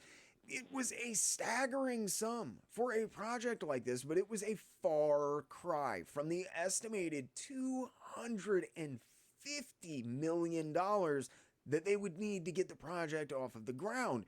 With Kirby's designs finalized, enough money to start making some major moves, and a clear goal of where they were headed, things began to take shape progressively throughout 1979 and into early 1980. After months of talks and deliberation, including a special careful consideration as to where Kirby's architectural masterpieces would best fit, an area in Aurora County just outside of Denver, Colorado was finally selected as the future site of science fiction land. In November of that same year, more than 1,000 acres of land was leased for the site of construction for the proposed theme park there. With things finally coming together, Geller was confident enough to unveil his plans to the world at large and held a press conference to announce their intentions en masse for the first time shortly thereafter. Despite Lord of Light author Roger Zelazny being unable to attend, Geller did personally fly Jack Kirby, legendary special effects artist John Chambers, and prospective cast member and NFL star Rosie Greer out to Denver for the press conference on November 28th of 1979, which was actually hosted around the area where they planned to begin construction on science fiction land only a few months later in 1980. To show off some of what they had started to develop for the movie, there was a number of individuals dressed as what was simply referred to as visitors as well. A lot of people had scoffed when Geller set out to make Lord of Light on basic principle. From the moment that he dedicated himself from the task, Lord of Light was a strange and seemingly impossible to crack story. It was not the easiest read on its own, and most people saw a film adaptation that would actually deal with the subject of the book as intractable. But people had said the same thing about 2001 when Kirby took the assignment on the comic, and Kirby had absolutely delivered on that. With Kirby and more in his pocket, Barry Ira Geller planned to do the same. Geller was determined to defy the odds and produce the epic film that he'd been envisioning and working to bring into reality for almost a decade by 1979. When the plans for Science Fiction Land were solidified, land was leased, and he held the press conference. Lord of Light had reached the point of no return. Things were in motion, and there was no stopping them, like it or not, from this point on. Had he been left to his own devices and allowed to continue work on the project, I think that Geller might have actually pulled this all off. Unfortunately, as is often the case, even when you do find someone who's on the level and operating as transparently and with the best of intentions, like Barry Ira Geller truly seems to have been, there's almost guaranteed to be someone else that they come into contact or more disastrously go into business with who will prey upon all of the things that make them such a special and unique creative individual. These people will insert themselves into their lives, twist the fact that they always see the best in people and are at sometimes unhealthily trusting, and use it as a weapon against them. We've talked about this fact more than once during the documentary series here concerning Jack Kirby and his career, but thankfully, while rather disastrously for the man himself, Barry Ira Geller was not one of those people. He never turned on Kirby or didn't pay him for work. Geller never tried to do anything fishy with the money. But the supervising producer on Lord of Light, sadly, I cannot say the same for him. Now, to be upfront and clear, this is where the water starts to get a little bit murky. Details concerning the production of Lord of Light start to get exceedingly difficult to track down, and certain details have simply never been shared as far as I know. One great example of the interesting stuff that you can't find out about the film is the fact that I can tell you that it was the supervising producer of the film that brought the entire project to a grinding halt. What I can't do is even tell you that man's name. When I started researching this project right around 2019, the beginning of 2020, I had originally planned on reaching out to Barry Ira Geller about this and a few other small details. Even after the collapse of the production a few months later, Geller never gave up hope and had actually started to get increasingly vocal and interested in Lord of Light again around 2010. Sadly, Geller passed away in February of 2022, just as I was entering the final phases of work on this documentary, and because of that, I was never able to speak with him.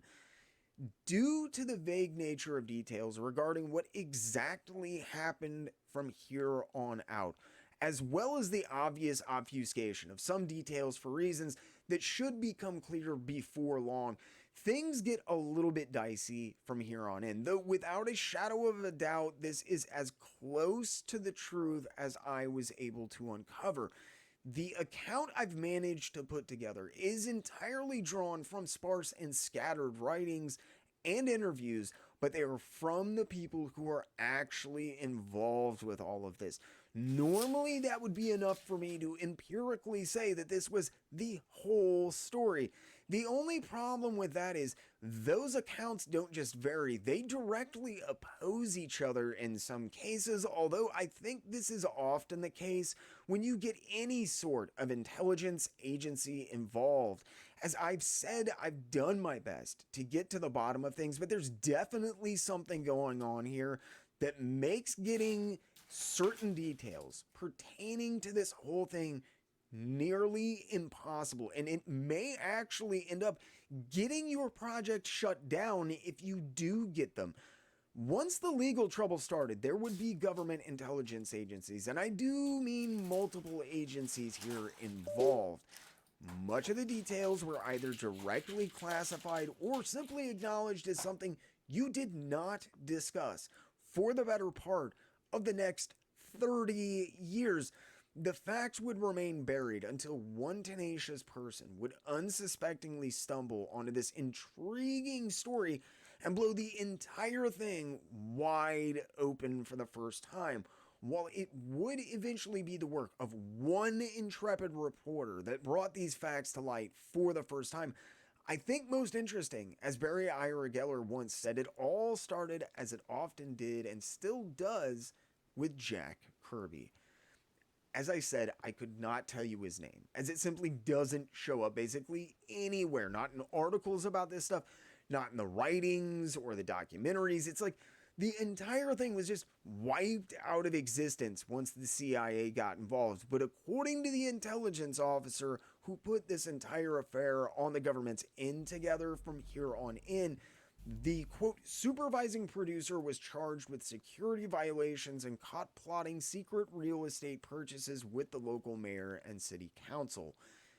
Geller and several other members of the production staff were also quickly arrested, but in a testament to the kind of guy that I think he really was, Barry Ira Geller was almost immediately found not guilty of any wrongdoings and quickly released from custody. Despite being released from custody and exonerated of all charges, though, Geller was in shock. He literally had no clue that any of this was going on. Geller had been busy with these huge concepts and raising funds to make them happen, from what it appears, blindly trusting his production team with basic free access to the money that he was managing to raise. Certain members of the production staff, namely this producer, had in turn used said trust and access to abuse the money and make backdoor real estate deals. The budget had been severely depleted, but there was still money there, and Geller began to scramble to quickly come up with a plan, ultimately in vain. While the negative press that cropped up as a result of all of this was probably enough to stop Lord of Light in its tracks almost on its own, further problems quickly arose when the production offices were rather mysteriously, repeatedly, and highly aggressively raided by a CIA-backed police force. During this series of raids, officers seized much of the film's paperwork pertaining to the monetary improprieties, but they also carted out the vast majority of the proposal and production material for Lord of Light, along with the script and other various documents that seemed to have virtually nothing to do with the case the producer and others were facing. To further complicate matters, while it was expected that the remaining funds for Lord of Light would be frozen while Geller was under investigation, it was conversely believed that once he was cleared, money would be made available again.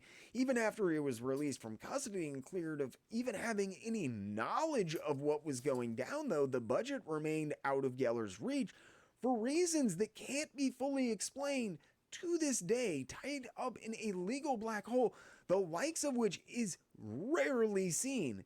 Geller knew about a third of the budget was still there because the court case and the details of what had become of the money that he'd managed to raise that he just had to go through, but there was no way of getting to it. It would take not one but two of the country's biggest, best, and most expensive law firms more than 24 months to unravel. It was a complicated mess that surrounded the budget for the film, and they still couldn't explain what had happened in the first place once they freed up the money. By the time that Geller managed to regain funds and his footing around 1982, not only had Jack Kirby, but most of the people involved with the project had moved on and were busy with other stuff.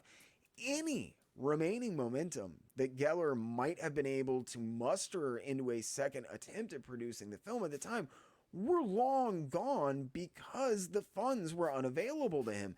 Geller's dream of producing an epic science fiction movie, a piece that would dwarf even Star Wars, not just visually but story wise as well, appeared to be dead once and for all. With nothing much left to do, Geller accepted that his film was not to be, and he moved on.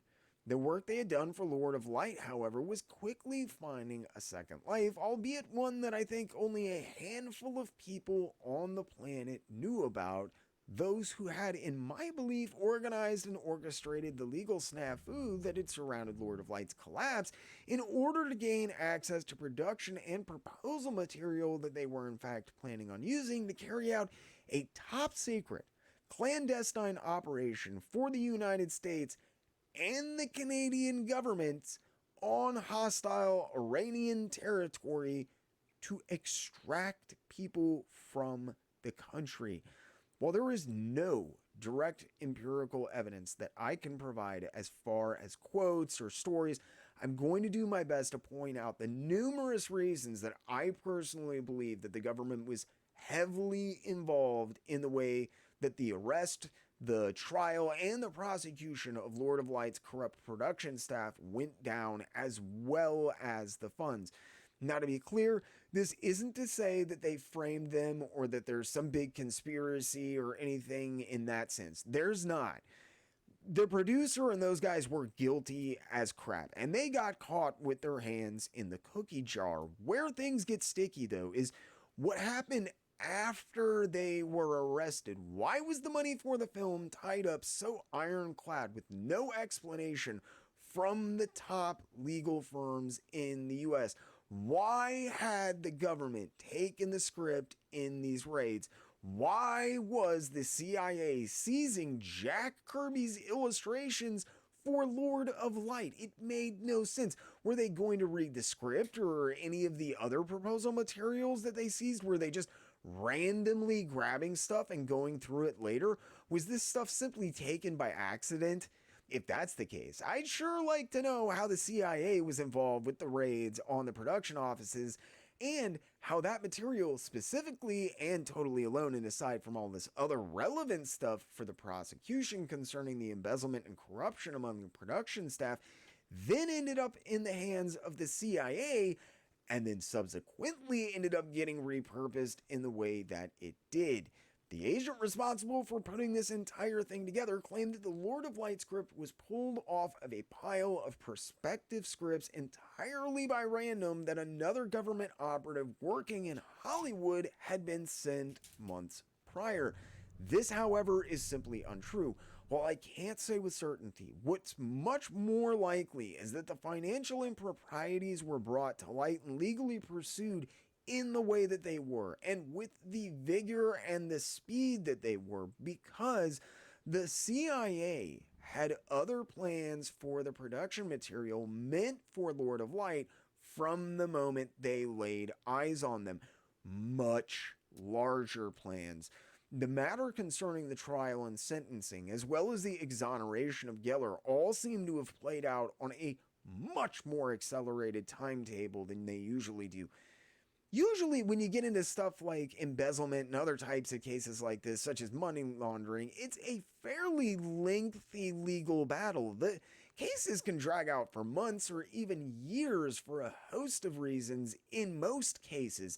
That does not seem to have been the case here. It feels like the government sped things up and made sure it was all wrapped up with a nice little bow, capping the entire thing off with sealing away the film's remaining budget from Barry Ira Geller to ensure that he couldn't do anything with the material they had deliberately taken during the raids and were integrating into their upcoming mission, or in fact, even notice that it was missing.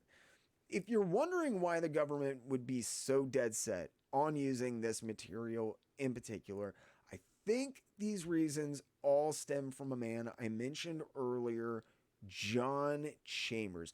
John Chambers, who is going to be tackling the makeup for Lord of Light, was and is most commonly remembered as the man responsible for the Oscar award-winning makeup for the original Planet of the Apes films.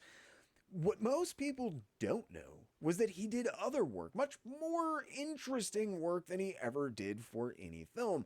While he was obviously never open about discussing the fact very much, John Chambers was the master of disguise and head makeup artist for the CIA. Before closed circuit television and technology being the way that it is today, apparently there actually were guys like John Chambers who would design special makeup kits for secret agents going undercover in order to evade detection and identification.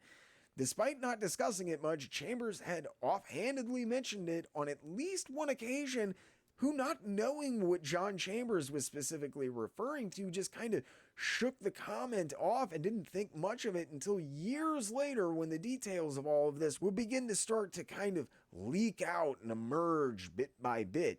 While I wasn't able to find exact details about his work with the CIA, John Chambers had done at least a good amount of work for them in the past, starting sometime around the 1970s.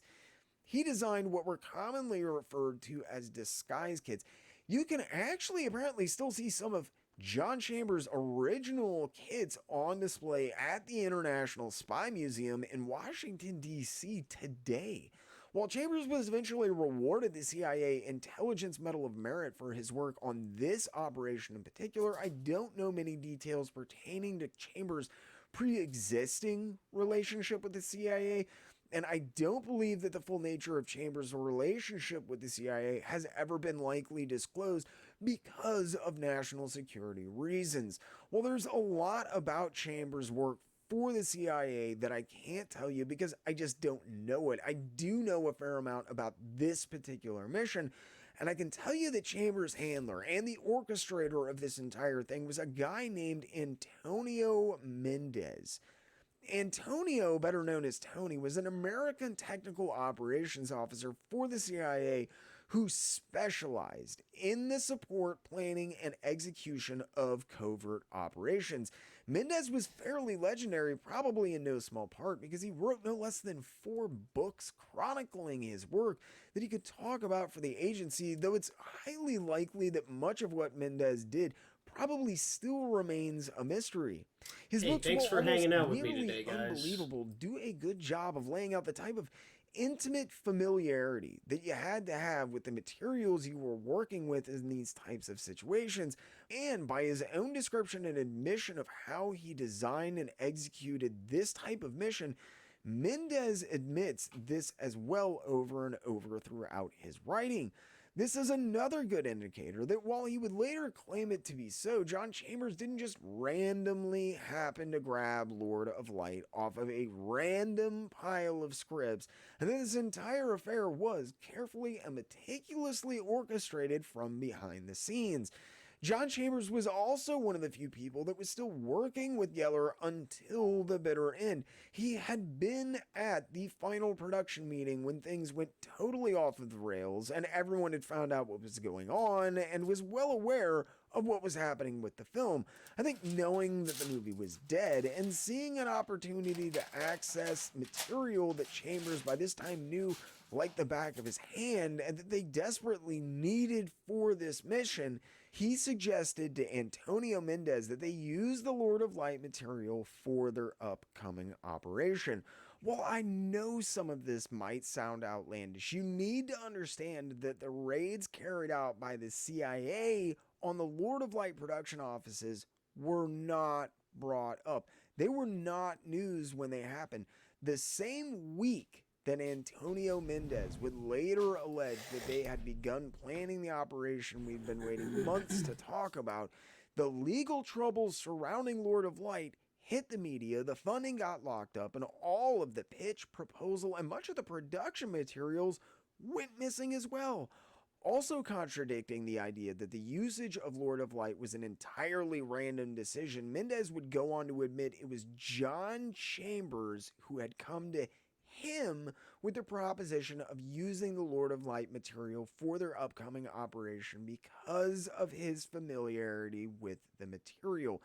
Mendez and Chambers then based their entire operation around the usage of these specific materials, with covers and stories related to that particular work, creating an entire fake production company film, cast, and crew around it. John Chambers was intimately familiar with it, had ready access to the archived materials even after the trial began, and with John Chambers' help, the CIA and Antonio Mendez in particular reasoned that they could be in and out of the production offices with anything that they needed, entirely under the guise of it just being another one in a long series of raids that were being carried out in search of materials pertaining to the trial before anyone knew what hit them.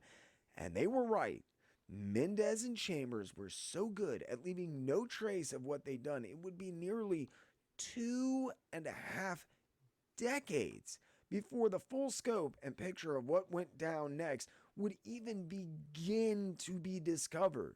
The way this all got rediscovered is even more strange than how it all went down, though, to be honest. Almost unbelievably, this only happened as a result of the astute observations of one clever woman during the filming of an episode of a television series called First Person for Bravo Television, nonetheless. I'm telling you, every time you think you have this story figured out, it just takes a left turn. Several years after the operation that Mendez and Chambers carried out, it was declassified. During filming for a segment titled Little Gray Men, researcher Diane Bernhardt was interviewing Antonio Mendez about his career and on what would become one of the most interesting and largely to this day undiscussed stories to have ever taken place concerning Jack Kirby, as well as just a fairly interesting slice of American history as well. In the interview, Mendez laid out his version of the events that had taken place during an operation which would become known as the Canadian Caper, which occurred during the Iran hostage crisis, in which he and John Chambers had played integral roles along with Jack Kirby. Although Kirby would have no knowledge of this whatsoever during his lifetime, as far as I know. What became known as the Canadian Caper concerning the rescue and exfiltration of 6 hostages during the Iran hostage crisis has long been a fairly legendary story, and there had even been movies about it as far back as the 1980s. That was prior to the events that took place being declassified, and the story that Mendez painted of the Canadian Caper was far more intriguing than anyone had ever suspected, especially to comic book nerds. I know I keep dancing around it, and if you're unfamiliar with the Canadian Caper, I'm not going to get into it too much here. YouTube will really get down on even just some of the verbiage that would be required to tell the story. There were complex international politics at play as well, which caused this entire situation to occur in the first place, that would require a lot of explanation, and that is way above my pay grade on this channel. Instead, I'm going to do my best to provide a general overview of what took place specifically concerning and concentrating on Jack Kirby and the Lord of Light production materials and the Canadian Caper as best as I can. In November of 1979, a group of armed individuals took over the U.S. Embassy by force, taking anyone who was unlucky enough to be inside at the time hostage. These were resolute individuals, and a standoff the likes of which hadn't been seen in a long time ensued. The unlucky souls inside of the U.S. Embassy when it was taken over were held for a total of 444 days before things were all said and done. Needless to say, things did not go well with this entire affair. There was a lot of posturing that took place, but the U.S. didn't want to take armed force for fear of civilian casualties and kicking off an international conflict with Iran.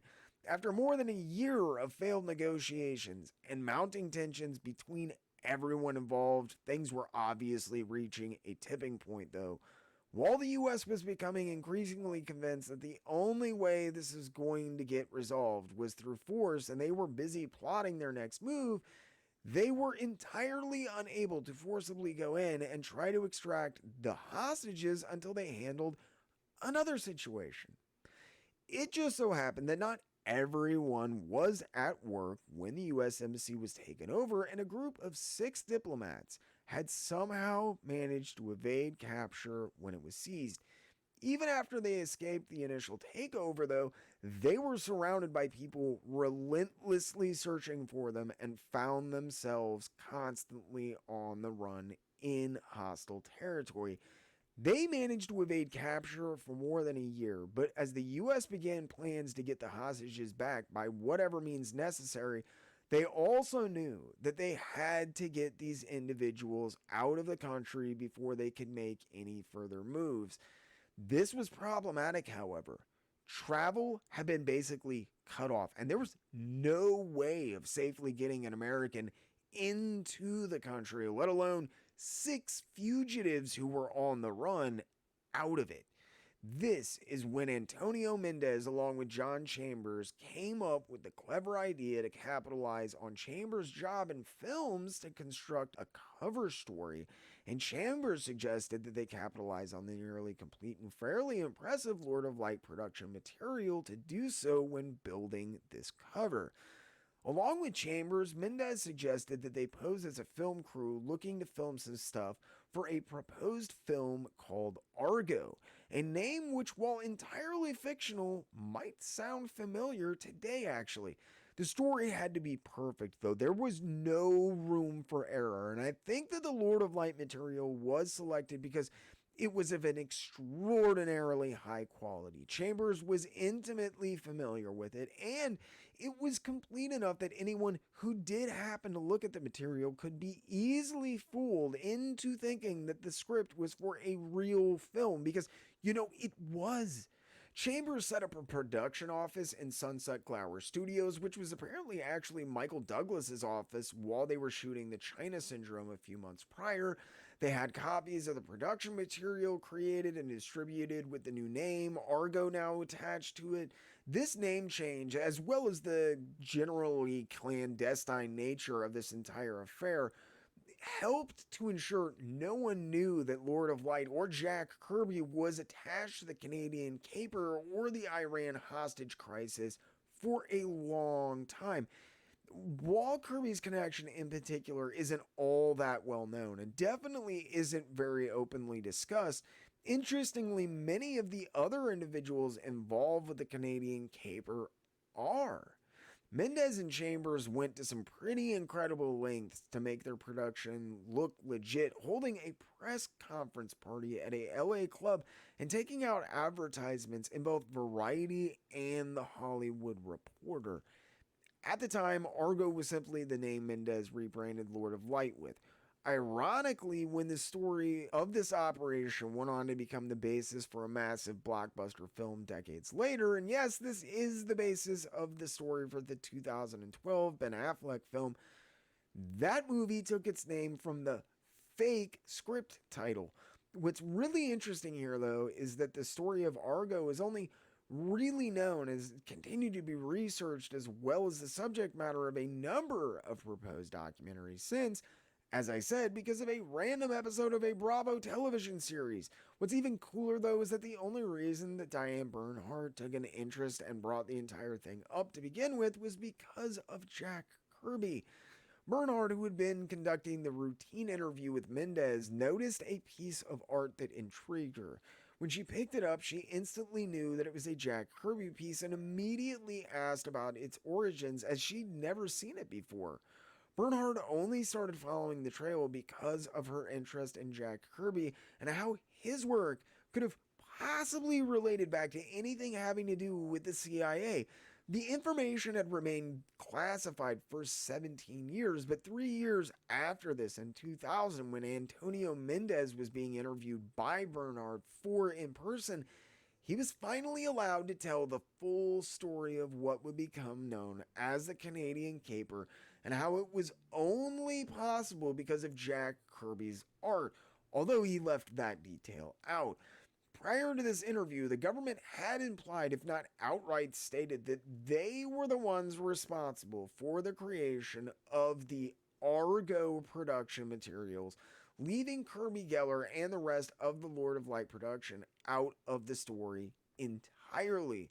Mendez does mention the Canadian caper in his book Master of Disguise, which actually came out that same year, but there are details which only came to light because of the in-person episode, and in particular, the interest and tenacity of Bernhardt when looking at this matter. See, when I said earlier Mendez had admitted that John Chambers was the guy who had helped with the operation and supplied him with all of this stuff, what I meant was that he referred to Chambers by the name he'd used during this operation, Jerome.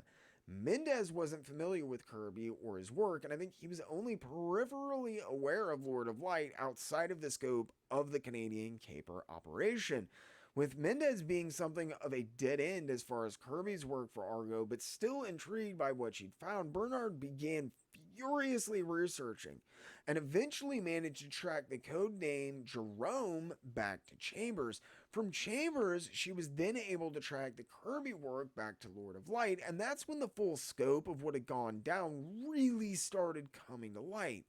While it's somewhat common knowledge that Kirby did this work today, at the time, veritably no one on the face of the planet knew the details of what had taken place. Kirby's work for the film had long since been scattered to the seven winds, though it was collected at least once that I know of for an art book, Lord of Light and the Permanent Structures of Science Fiction Land, by a very niche small market press, and it was largely dismissed and forgotten, especially considering its historical importance and quality.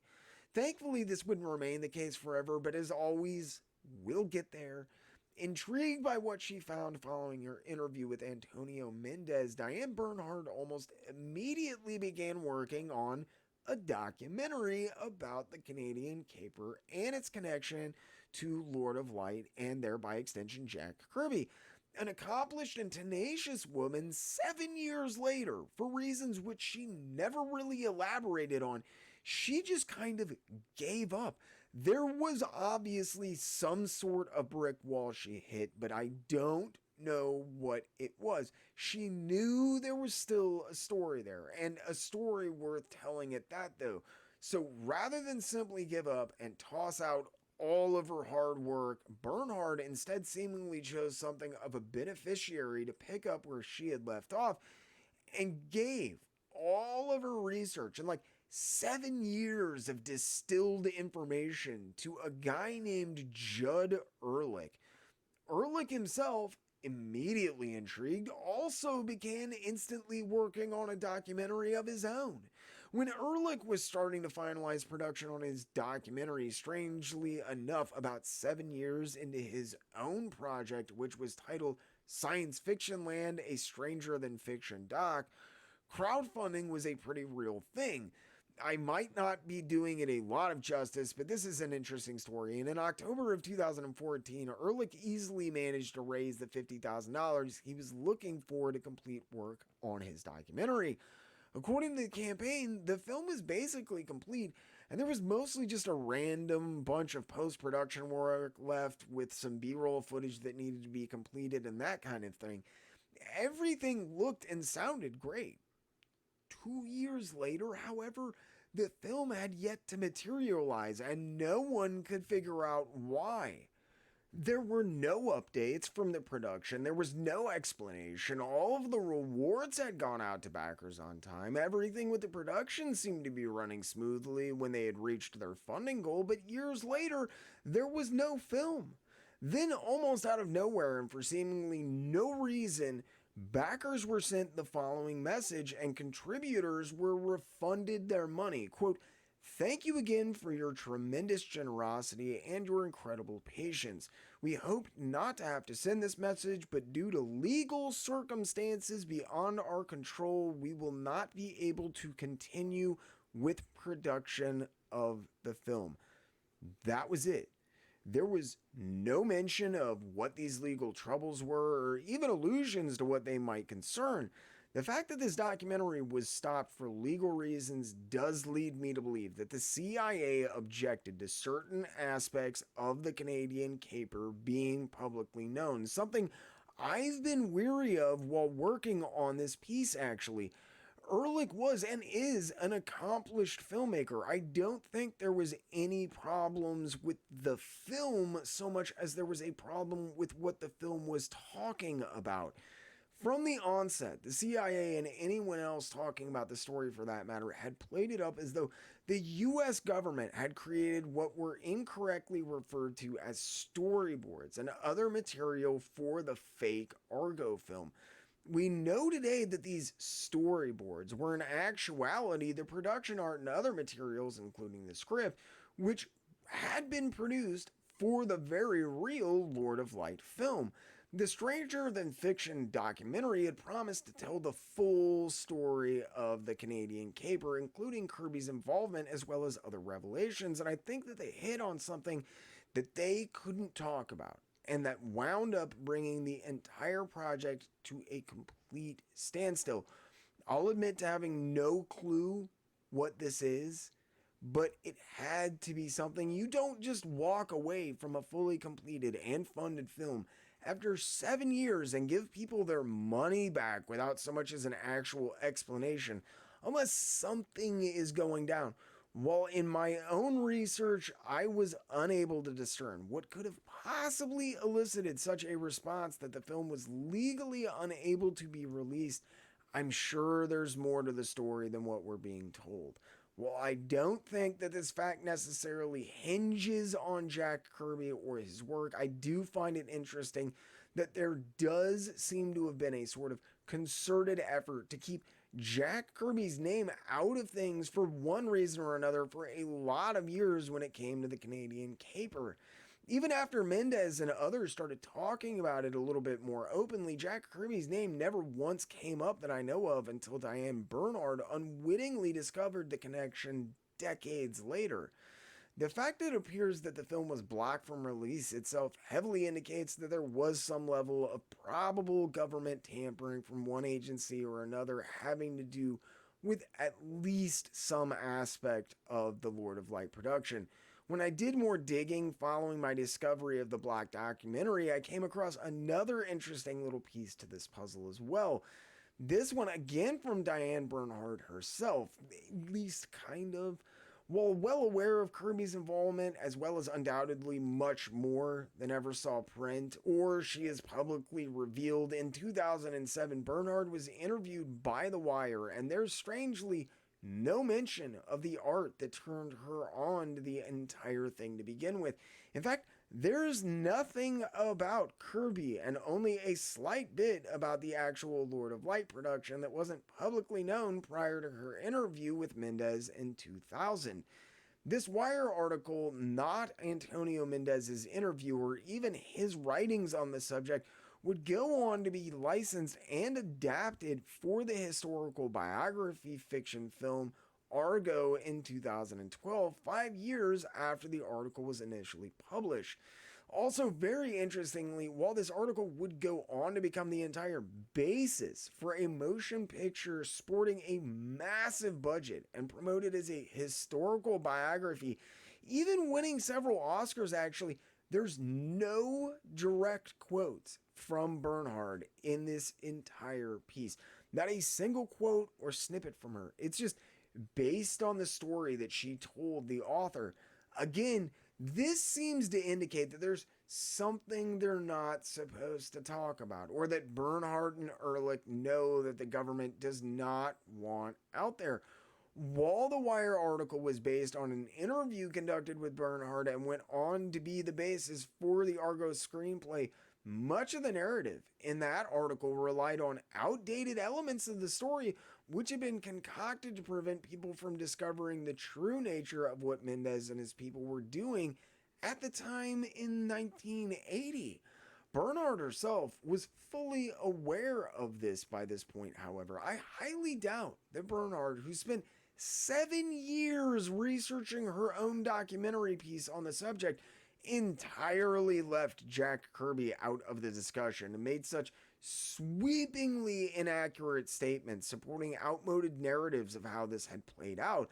I think it's highly likely that whatever legal troubles that Ehrlich and the Stranger Than Fiction doc eventually encountered were likely the same ones binding Joshua Berman's hands when he worked on the Wire article with Diane Bernhard. I have no direct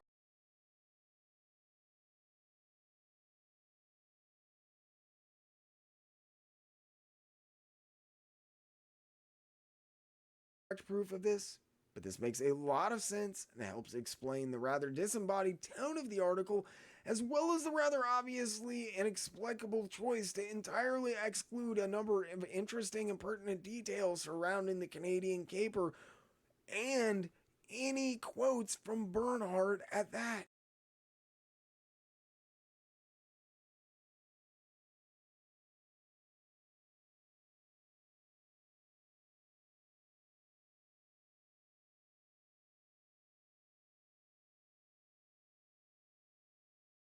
While much of what he discovered and was to share in his documentary was kept under wraps, in order to make it more interesting, one thing that Ehrlich has stipulated about was the fact that Jack Kirby had been avoided largely in the past, probably so as to avoid any pesky problems surrounding using someone's likeness.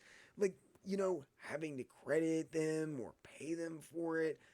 I think it's safe to assume Ehrlich is probably correct here in guessing that this is a large part of why Jack Kirby was left out of the film Argo, which adapted the events of the Canadian caper, but actually took a lot of flack even at the time for having taken so many generous liberties with the source material. Given that Antonio Mendez's book Master of Disguise was nonfiction, however, he would not have been bound in the same way that the producers of Argo would have been when using Kirby's name, and yet there's no mention of him at all in any of Mendez's writings or interviews. The same goes for the Wire article, and this is particularly strange given that Bernhardt had become interested in the entire affair because of Jack Kirby's art. There's no reason that they couldn't mention Kirby's name or go into more detail about other aspects of how the artwork was procured and used other than it might have made some government agencies look bad. I don't think that they were so much worried about Kirby in particular as they were the entire Lord of Light production and the funds and all of that getting brought up. Another reason that Ehrlich had postulated for the government's reluctance for the entire story coming out was concerning the budget for Lord of Light. It took 2 years to get the money and the rights situation sorted out with Lord of Light. Once Geller was cleared of charges and any wrongdoing, that money should have been his to do with as he saw fit with once more. But it wasn't. No one has been able to explain or at least concretely state to my satisfaction what exactly happened with all of that to this day. I think there's little doubt that given the prominence of the project, something that neither Mendez or the CIA were likely aware of when they co-opted the material for their own purposes, at John Chambers' suggestion, the continued interest in this story and Geller's own ongoing attempts to make Lord of Light and science fiction land a reality, even following the collapse of his initial production, do in fact have a lot to do with the details of this affair still being somewhat unclear. I mean, if you think about it, the CIA wouldn't want to come out and admit they hastened legal proceedings and likely orchestrated numerous raids, which, although perpetrated under the guise of being for the ongoing trial, had nothing to do with it or anything else going on with Lord of Light. And the method by which they committed what basically amounted to the theft of the production material, including Kirby's artwork, production notes about sets, and the script for use in a clandestine overseas operation so secret that it wouldn't be declassified for nearly 2 decades. That's just not the kind of thing you come out and say, and the government, as well as Mendez and seemingly many others who spoke about these events over the years, did their best to keep the details vague and avoid arousing any suspicions linking the Canadian caper with Lord of Light and thereby extension Jack Kirby. And they did a good job of it. There were few that ever suspected the two were connected, and it had taken the few who did know of it literally decades to stumble upon. Even people that were closely associated with the film's production were unaware, and this included Barry Ira Geller, who even in 2000, when the in-person episode aired, still had no clue as to Yeah, how boy, integral the Lord of we Light material are, had been to the I entire think, done. operation. Geller only began to suspect how big things I really think were this is more after than Bravo enough. approached him about licensing the rights to using several of Kirby's pieces that he'd done for Lord Look of at Light it. in the episode. It's so Intrigued and more than clean. likely a little bit puzzled, Geller tuned in and was somewhat shocked to discover the full details of what the Lord of I'm Light probably production gonna material fix had these. eventually been used for in the Canadian caper. Once he saw the special Bernard put together, which included the fact that John Chambers had been the one to supply the script and Geller had a second to think about it, he began to put the dots together in a lot of the troubles, especially concerning what had happened with the film's budget at almost the exact same time as when Mendez and Chambers finalized plans to use the material for their own operation, led Geller to some interesting speculation concerning the fate of his beloved production. Following the special and discovering their involvement, Geller had become increasingly convinced that the US government had played a fairly integral role in the entire legal affair surrounding the demise of Lord of Light. Yeah, I should And use the looking hair at things dryer. objectively, after all of my research, I can't say I disagree with the man either. Unfortunately, simply because it was a top secret mission. And even when it's declassified, there's just going to be certain things that you can't talk about or find out. I don't know if we'll ever discover the full extent of how much or little the government was involved with anything that went down with Science Fiction Land and the Lord of Light budget. Though there's some pretty strong indicators they at least had some involvement at certain points. What we do know about now is the extent to which Jack Kirby's material played a role in the entire affair. While it was continuously claimed that the production materials created for Argo had either been original constructs as maintained for many years by the government, or, quote, randomly pulled off of a pile by John Chambers, as Antonio Mendez would later state, the role that this production material played in the affair had never been in question, though, just the creator What's of everybody said up to? material. This means that while we might not ever get satisfactory answers concerning Lord of Light as a whole, we can chronicle Kirby's involvement very reliably. I know I briefly described the Canadian caper before, but I didn't really get into any of the details of how Kirby's art was applied to the operation or the specifics of how anything was accomplished.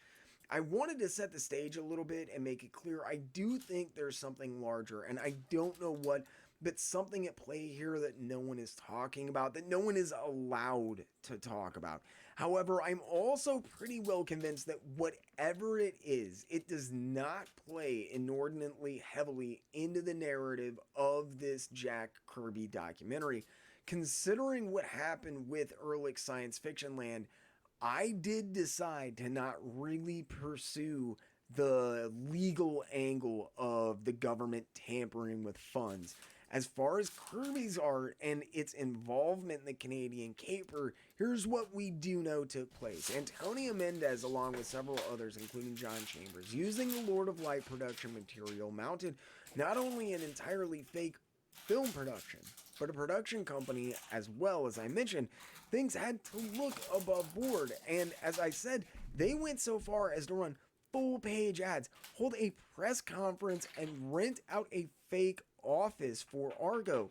This was done in order to successfully convince the Iranian government, who was on high alert, patrolling any traffic from the US extremely heavily at the time, that Mendez and the rest of his team were actually Canadian filmmakers looking to shoot some footage for their film Argo in Iran.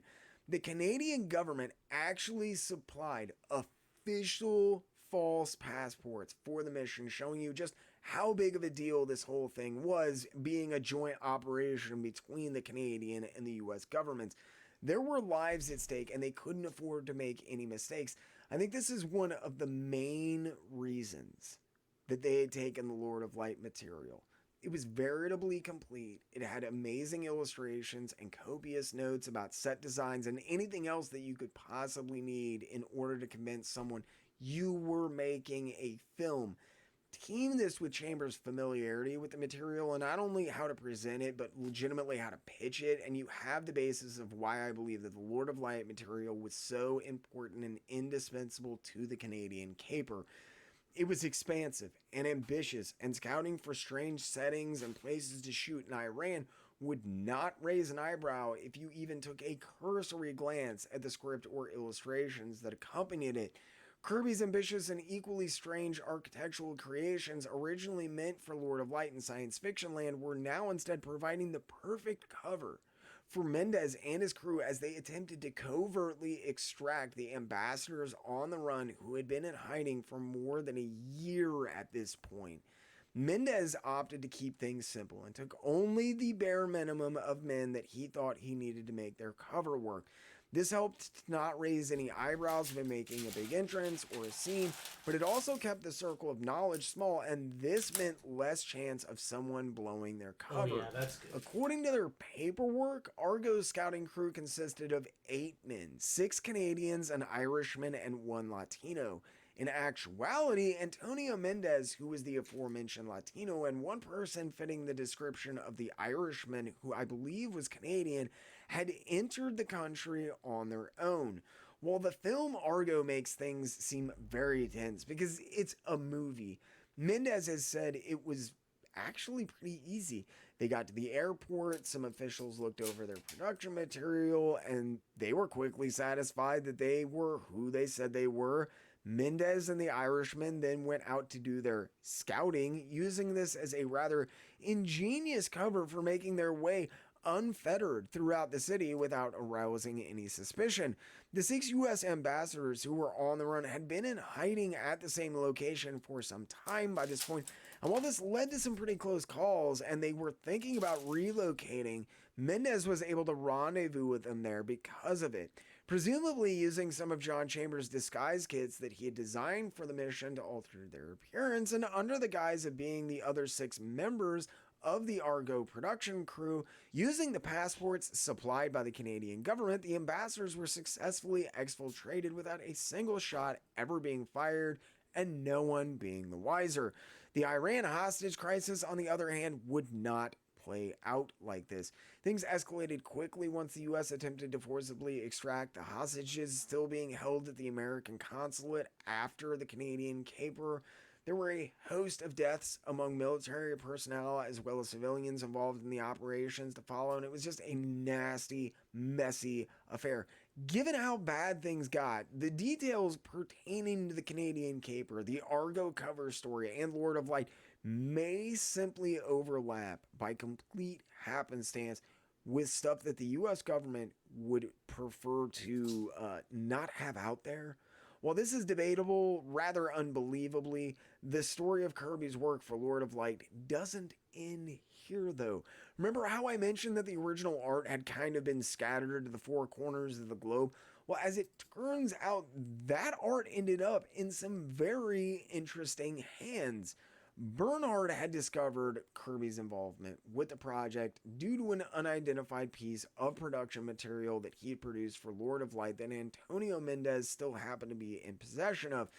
In fact, she'd initially been intrigued as a Kirby fan because she had no clue where it came from, and neither did a lot of other people.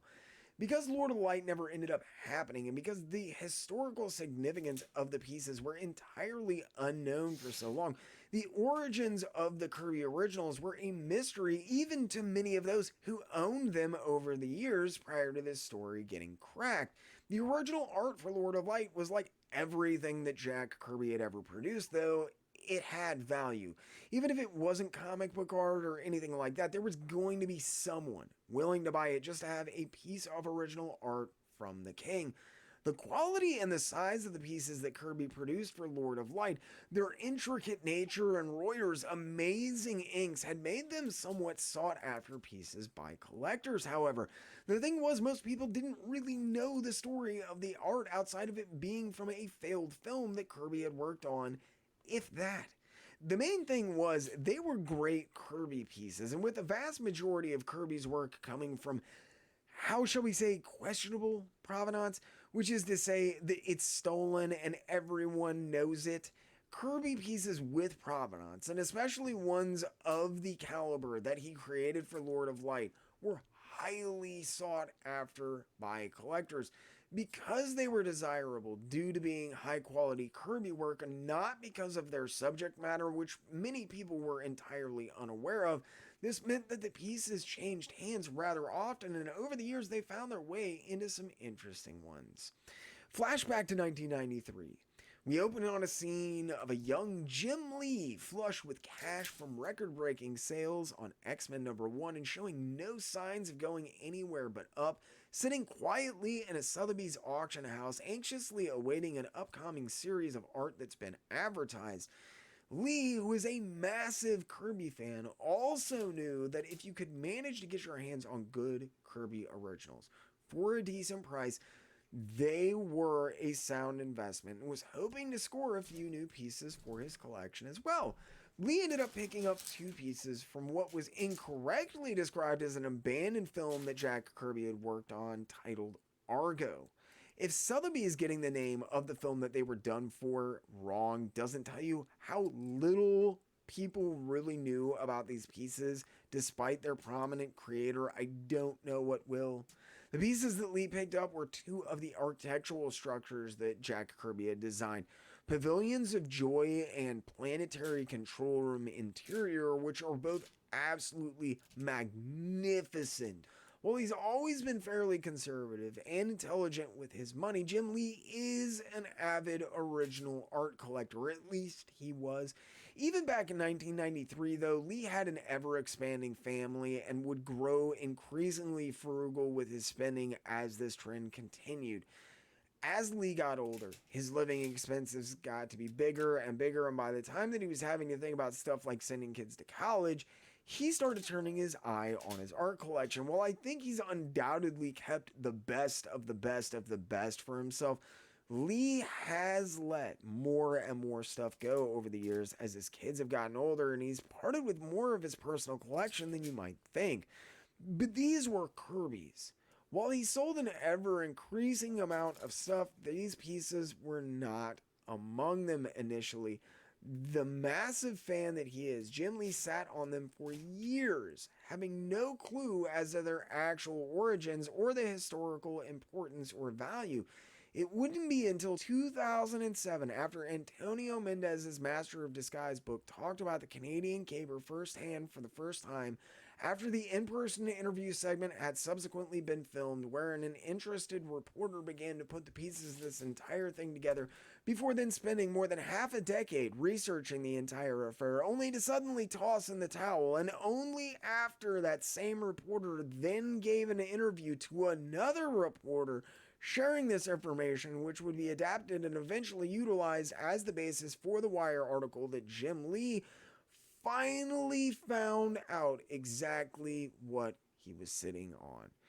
It took a bit, but the Wire article was a big deal. As it continued to gain momentum rather than cash in or anything, Lee continued to hold on to the art for a further 5 years as interest in the story and the article and its connection to Jack Kirby and these proposed documentaries kept coming up, culminating in the licensing and adaptation of the Wire article for the motion picture Argo in 2012.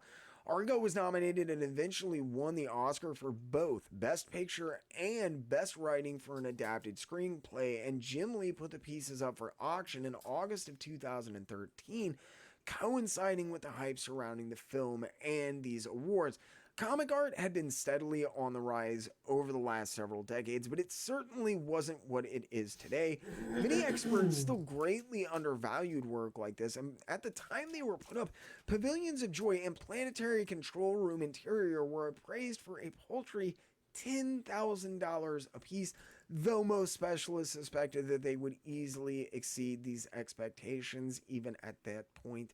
But similar pieces had sold for only around $1,500 a few years prior, and even probably the most desirable image from the entire series, that of Sam, sold for a measly $3,000 about 7 years before in 2006.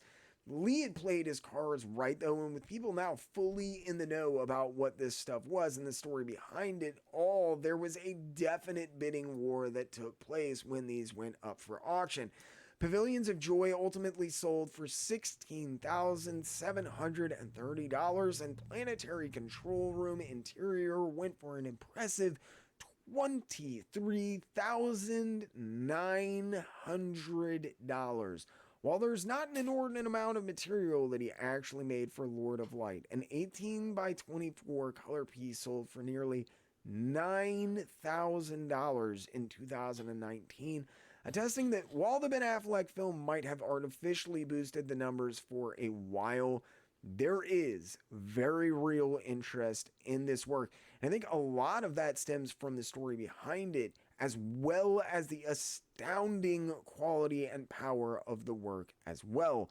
While Jim Lee took the Argo film as a way to cash out, starting right around 2010, Barry Ira Geller did the same thing he'd done in 1971. He decided he was going to make a movie. Well, actually, exactly what he'd done in 1971. He decided he was going to make Lord of Light again. Geller also set his sights on making science fiction land a reality once more as well.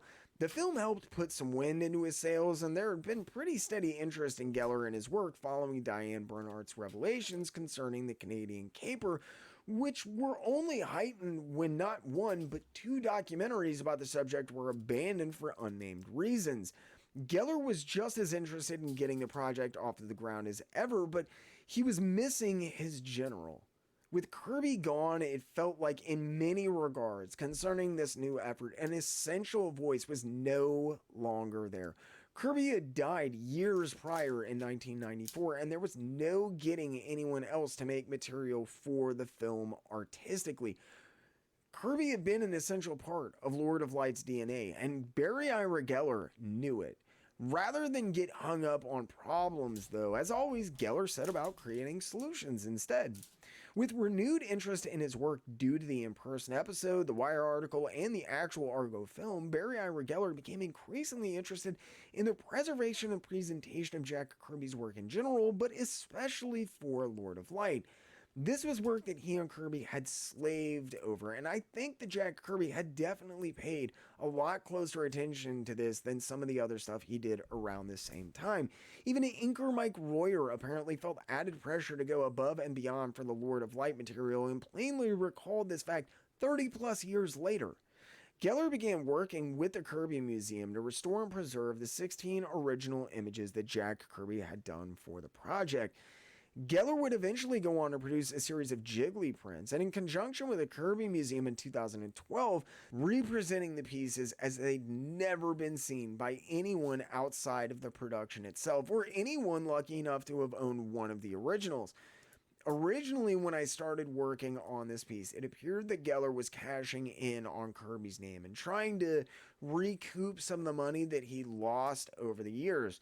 The more I looked, though, the more it truly seemed to pain Barry Ira Geller that people, and especially young comic readers specifically, didn't know who Jack Kirby was anymore. As Geller said himself, quote, "For years, I've been trying to get people to recognize him for the creator he was. For the longest time, even a few years ago, people, young children, wouldn't know who Jack Kirby was, so it was always my plan to get the word out and talk about it. And plan he had. It had been an excruciating process, taking Tom Kraft more than 2 years to properly restore Kirby's images produced for Lord of Light, eventually working almost entirely from the original negatives.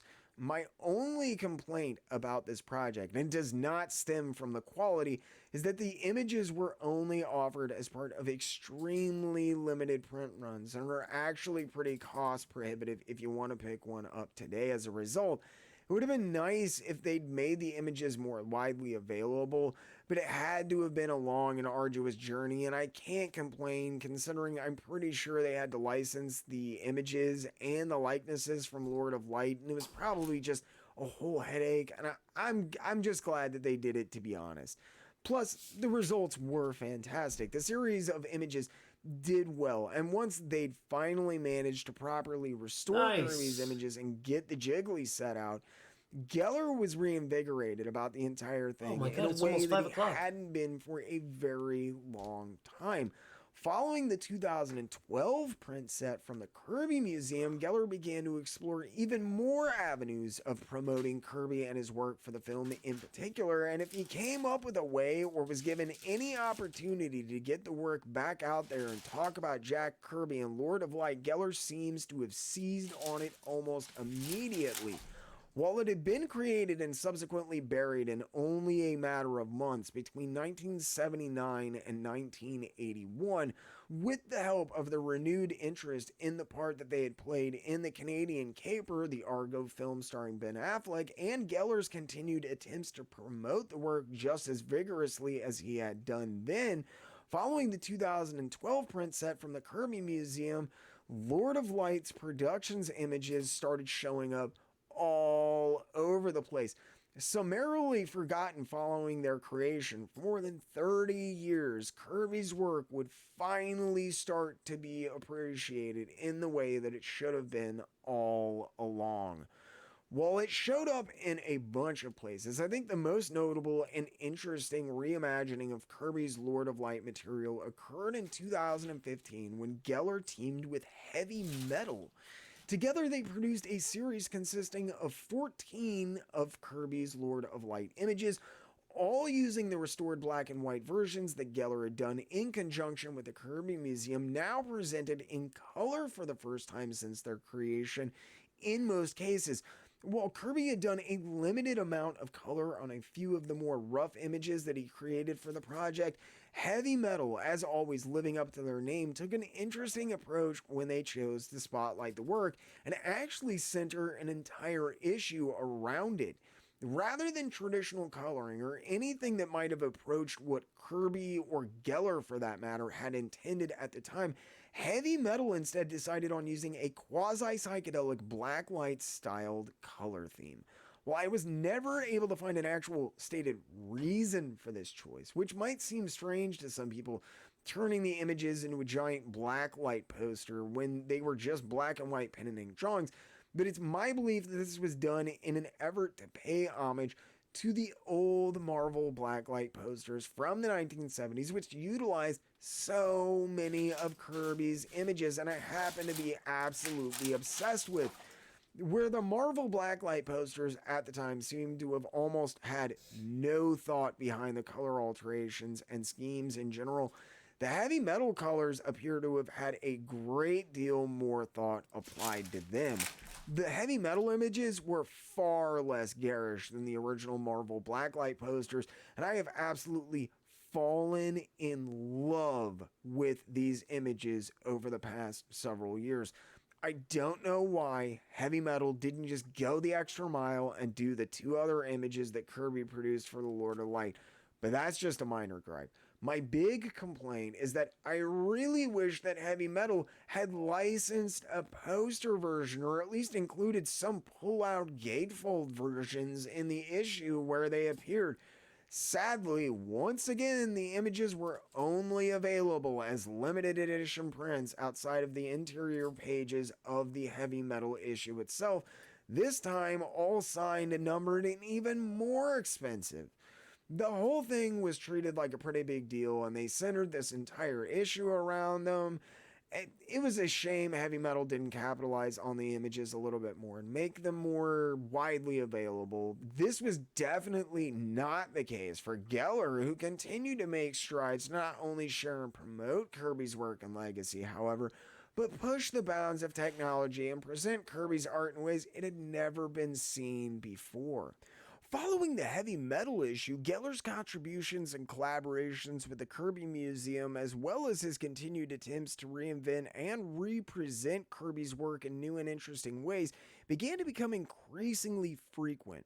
Geller was getting older, and while he still dreamed of getting his beloved film off of the ground and constructing the accompanying theme park, as both Lord of Light and Science Fiction Land began to seem like they simply weren't worth the time and effort required given his age, I think Barry Ira Geller relished having his work live on in some small way through Kirby's own legacy and work, knowing that his proposed Lord of Light film wouldn't be forgotten anytime soon, despite never getting the movie produced, the park built, and the legal snafu that had surrounded the original production.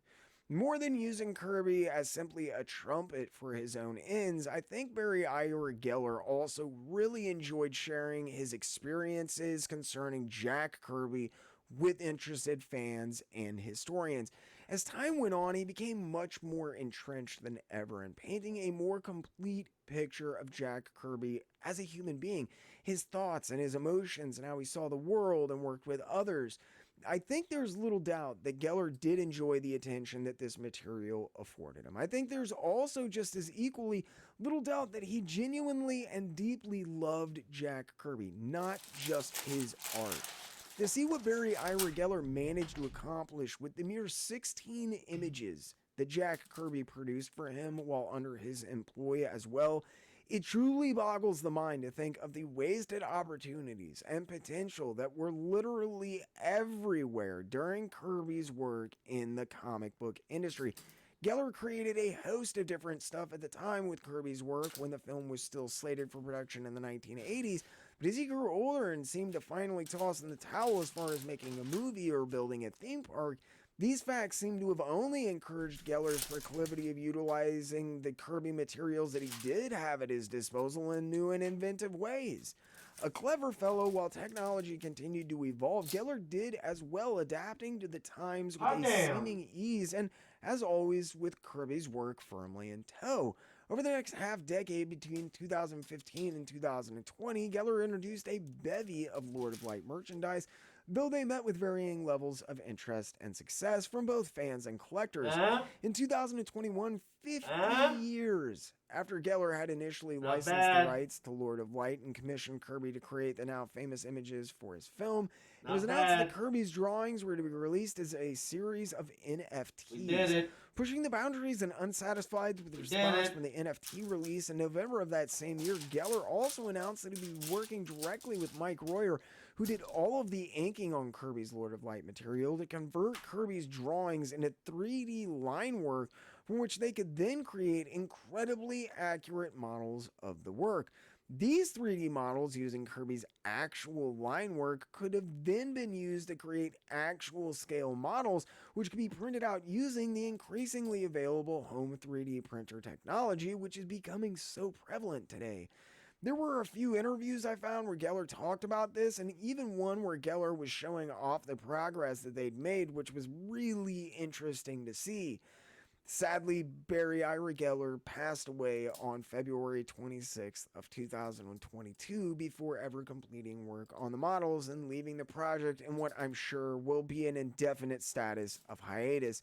There was even a threadless store that was created to promote Jack Kirby's art on the Lord of Light material around this period. I mean, there was everything. With Geller's death, though, there's not really anyone left to steward the history or promote Kirby's work for Lord of Light in the way that he did in the past, and his voice will be sadly missed, in my opinion. A man of unimaginable determination and will. While he never got his movie off the ground, or science fiction land built for that matter, with the help of Diane Bernhardt, Judd Ehrlich, and countless Kirby fans, as well as his own ceasing work to do so, Barry Ira Geller continued to not only promote Kirby's work and legacy until the day that he died, but shine a light on one of the most interesting and mysterious aspects of Jack Kirby's entire career. As for Jack Kirby, while he was never aware of his contributions to the Canadian caper or the importance that this work would take on, it was only 16 images after all. Kirby had created tens of thousands of pages and images at this point, but unaware as he might have been, despite only being able to find a single interview with Jack Kirby where he really even discussed Lord of Light, looking back on this entire thing, his words seem strangely prophetic. Kirby said, quote, "If I had not been invited to be involved with Lord of Light, I would have gone out of my way to make sure that I could be. This film is going to have a tremendous impact in the world. I believe that this film and the way we're conceiving it could contribute to saving the world. I had to be involved, and I most definitely am." He might not have ever known it, but he was right. His illustrations for Lord of Light were integral in saving the lives of at least 6 real-life people during the Canadian caper. Jack Kirby spent the better part of the last half of his career simply wanting to make people's lives a little bit better, to make them smile and perhaps offer them a small respite from their difficult lives and the troublesome world that they found themselves inhabiting. After his time in the armed forces, the horrors he had seen in the Second World War, Jack Kirby just wanted to make the world a little bit of a better place if he could. Much like his work for Lord of Light and the importance that it took on in saving lives and rewriting the course of history along the way, I think the same can be said of most of the rest of Kirby's career as well. He might not have rescued us from occupied territory or sent spies to get us out of our own sticky situations, but Jack Kirby's work was always there to help you forget your worries, to keep you company like an old friend, to make the world a little bit of a better place. Thank you all for joining me on this insane journey. This documentary series has been an incredible learning experience for myself and hopefully for some of you as well. There is one more story that I thought tied into all of this really well, though. There's been more than a few people ask me about Kirby's work on the superpowers, toys, comic book, and cartoon in the 80s for DC, which was almost 2 years prior to his semi-retirement from Ruby Spears in 1984, and nearly a decade after Kirby began his troubled work on the Fourth World Odyssey for the same company. A lot of people have wondered, if he had such a bad time there, why would he go back? I think it's an amazing story cap to all of this, and it's just a wonderful tale in my opinion. I just couldn't manage to weave it into this series. It would have required doing an entire aside that just didn't really add anything to the Lord of Light narrative. Rather than do a short or devote an entire episode to that work here and put off moving on to a new series of docs, I've decided that it is going to be my first Patreon exclusive video. I really wanted to cover it here, but I couldn't fit it in anywhere logically, and I always take a beating when I talk about anything other than modern books and current creators. So I just cannot justify taking another few weeks to make this episode work and put off stuff that is going to bring in more views to the channel. I know that not everyone can back the channel, and I don't like the idea of creating excessive amounts of exclusive material for this reason, but I felt like I really wanted to make this episode, and I thought it might be a cool way of making backing the channel a little bit more worthwhile. Maybe Patreon and other subscribers make these videos possible, and I can't thank you all enough for your continued support. If Patreon is not your thing, I am also writing an exclusive article that will cover these events for the upcoming second issue of the Outstanding Achievements in the Field comic series by James Windsor Smith. So keep an eye on the channel for details on when that releases and how to get your grubby little meat hooks on it when it does. But I want to thank all of you again for sticking with me through this one. I know this was a long series, but I think this is the direction that I want to take the channel with these long-form documentary series. They really let me get into the meat of things, so I hope you all enjoyed. Maybe even learned something. Get in the comment section below and let me know what you thought. If you really enjoyed what you saw, make sure you Hulk smash that subscribe button. If you do that, make sure you ding the little notification bell so you never miss another video or premiere again. If you feel like you're in a position to help the channel grow, think about using the link in the description below to sign up for my Patreon page. Patreon and other backers do make these videos possible. For as little as $3 a month, you get access to tons of behind-the-scenes posts, merchandise discount codes, exclusive content like uncut interviews in the upcoming Kirby Superpowers doc, and you can even get your name in the credits. If you want to support the channel, but Patreon is not your thing, have no fear. You can sign up for membership right here on YouTube. Just select the tiers and perks that fit you best. You can also use the Ko-Fi link in the description below to make one-time donations towards specific goals or just tip the channel. If that's not enough, you can even pick up your very own Jerk comic shirts like the ones you see on the screen now. As always, this video was brought to you by the Jerk Broadcasting System, as well as generous grants from the viewers you see on the screen now. I'd also like to personally thank my loyal Wednesday warriors: Channel 10, Super Chasin, Clinton Salvini, Luke Anderson, Mike Dolan, Sergey Paez, Lynn Sennett, Super Chasin, Jay Rainwater, and Mike Dolan. Again, thank you all from the bottom of my heart.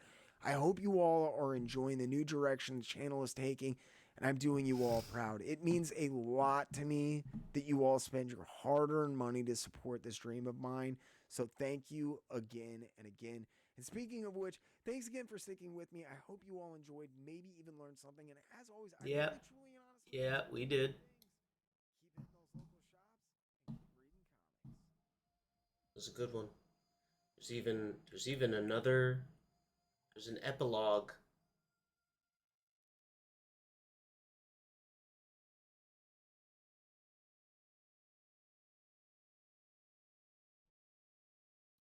There we go.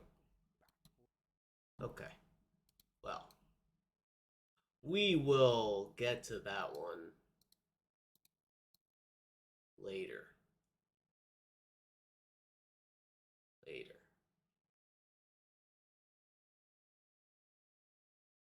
Later. Um, that was 2 hours of work.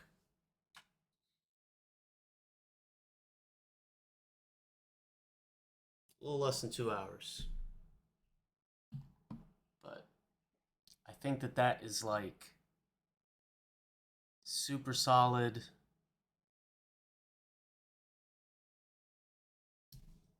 Super solid. Gotta put the side here.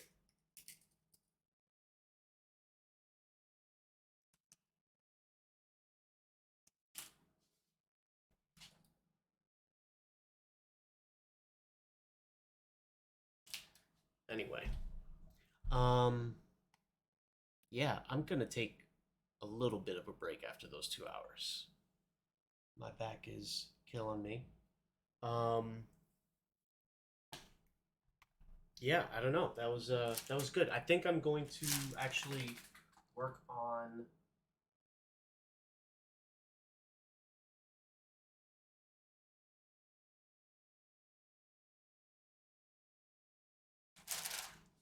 I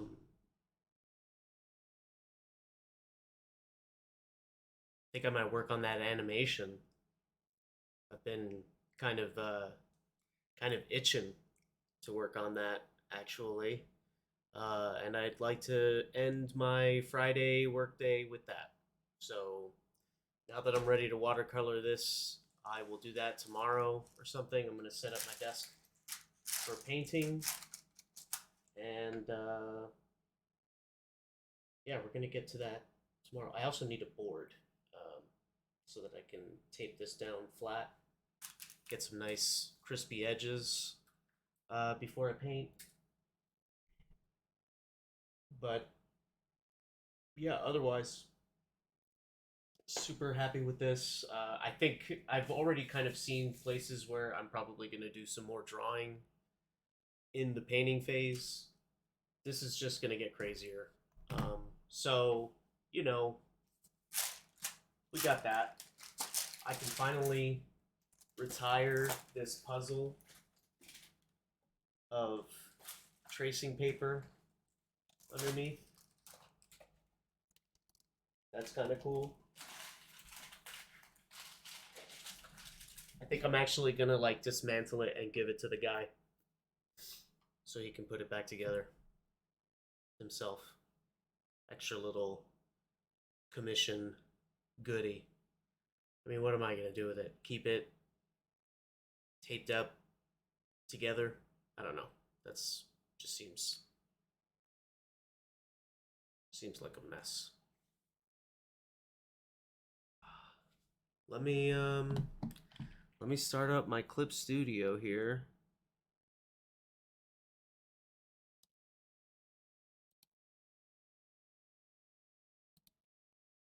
Oh, I've already got it open.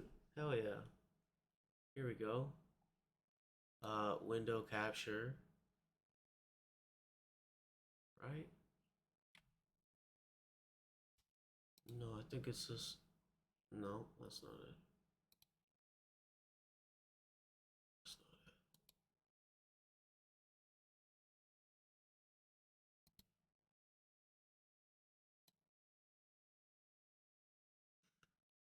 I need to make one that's specifically for Clip Studio, I guess, or Photoshop.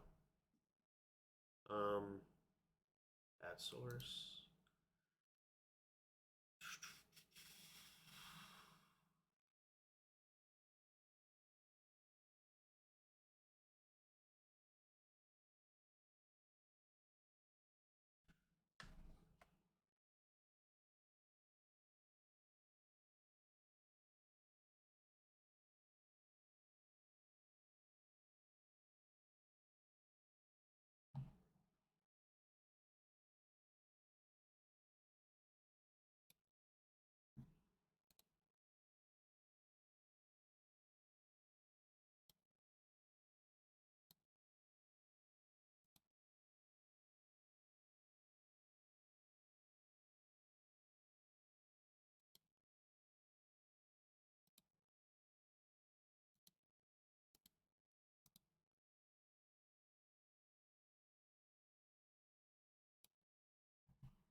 Boom. Are you guys seeing that?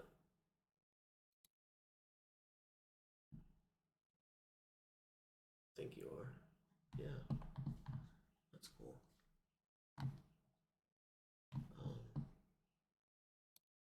Nope.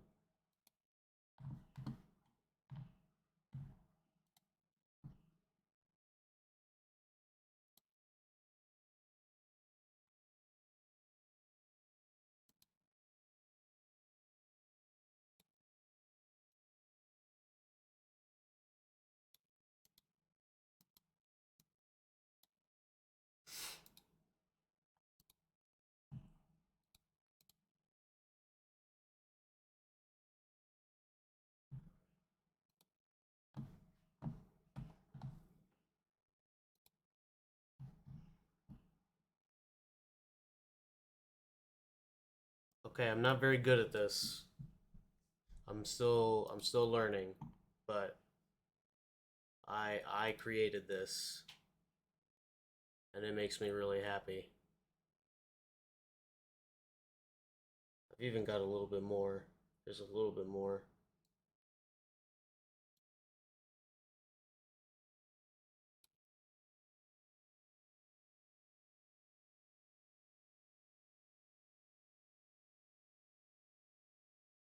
Maybe I speed it up, but just a little bit. Anyway, we're getting there. Uh, yeah, I want to work on this when I get back. So I'm gonna leave it playing here for y'all.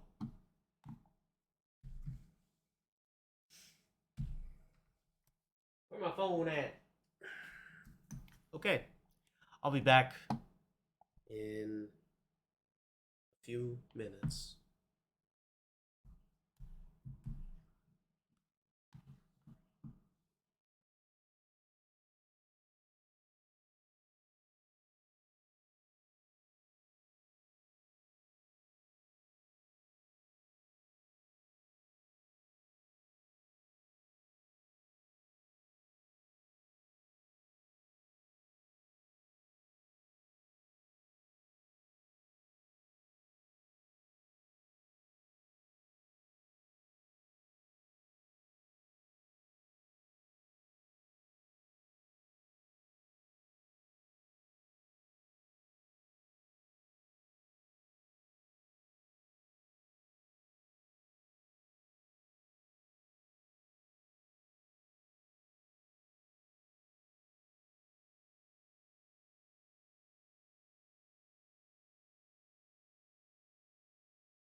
Hot diggity dog. We are back. Don't need this mouse anymore. Because I'm going to control everything with this thing.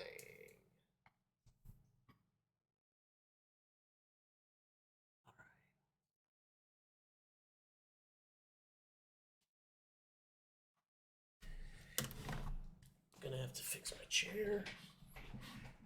All right.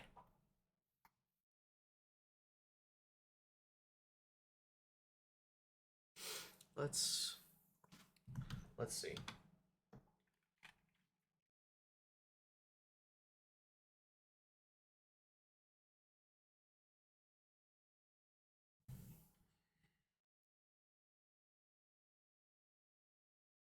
After this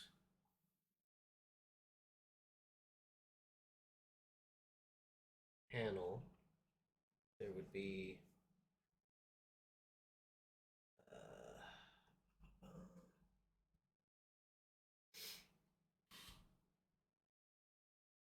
once again, I'm new to this, but I'm starting to get it. Doesn't have eyes here.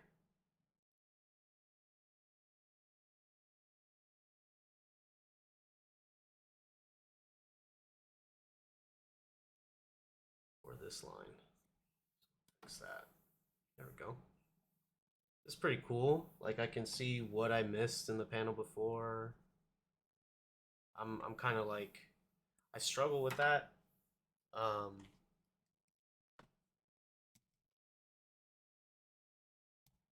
Struggle with that in general.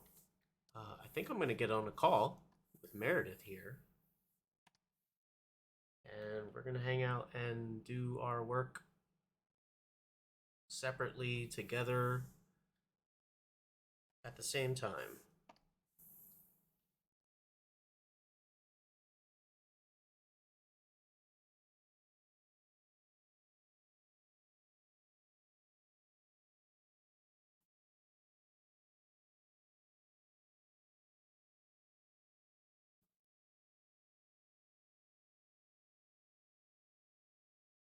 Give me 1 second. Oh yeah.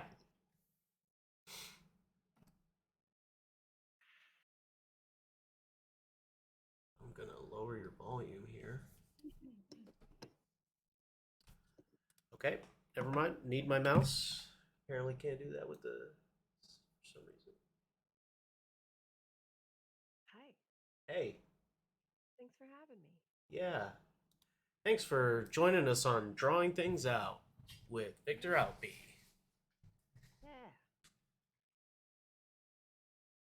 Yeah. For those of those who don't know, this is Meredith Laxton, my partner, my spouse, my business partner,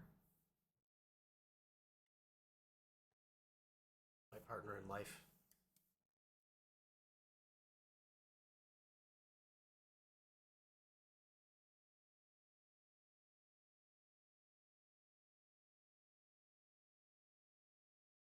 This is kind of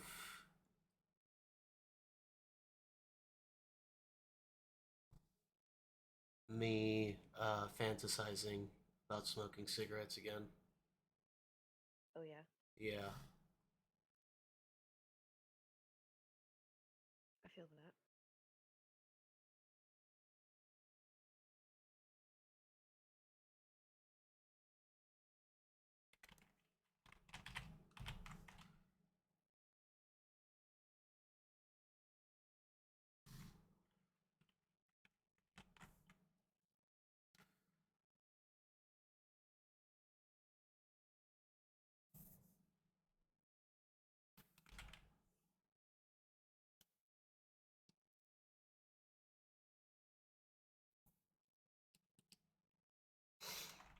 Working on my comic.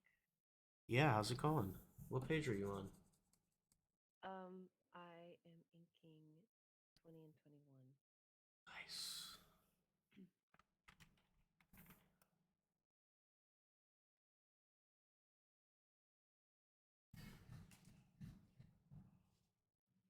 Some spicy pages. Mm-hmm. Mm-hmm. Very spicy.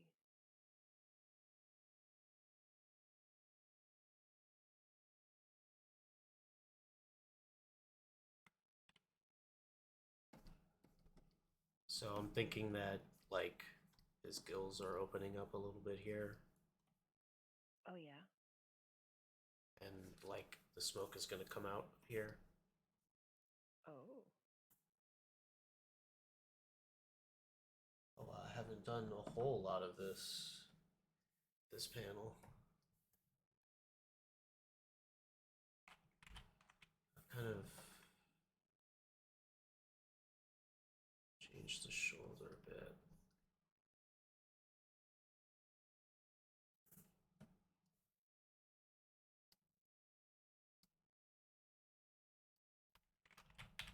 I just want to like move him over slightly.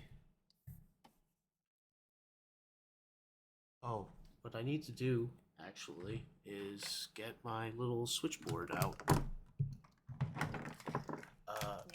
Because I'm fairly certain that it is programmed and stays programmed within the device, so I don't like need to remap the keys or anything. Let's see. Shit.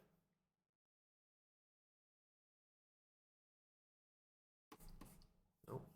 I need to. Well, let's see. Let's try it out. Am I doing anything here? Nope. Nothing.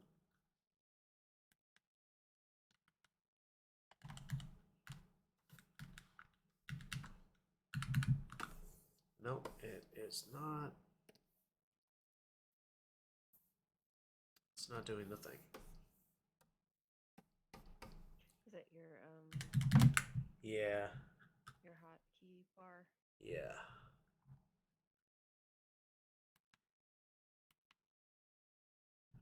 Damn.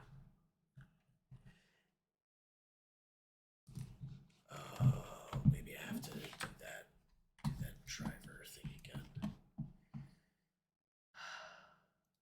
I need it. I need it. Oh boy. Oh right, because you reformatted your computer. Yeah, I did. I did. So I'm gonna have to do that tonight so I can use that again.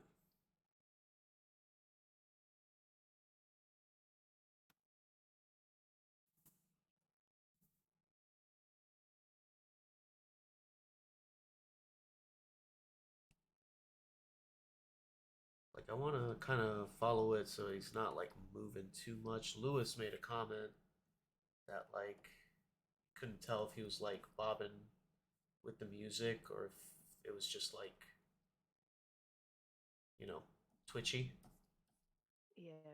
Um, and like I kind of like that look, but I can see how it can be like a little confusing. Mm-hmm. So I'm gonna try and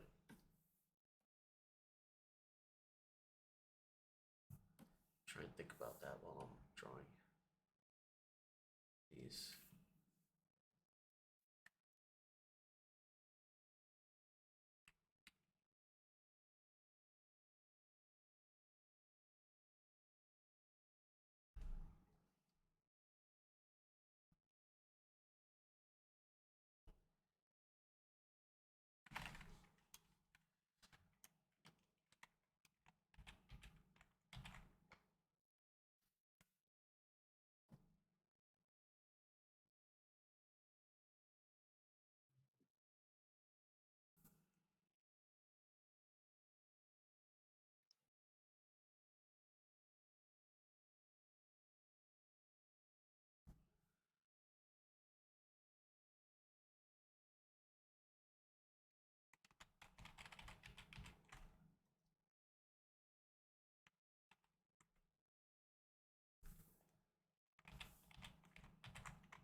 I want to do.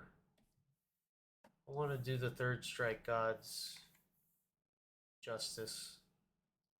You know, I want to animate some good stuff. Maybe make Oh, yeah. sprites one day. Oh, yeah.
Kind of want his tie to be a little animated.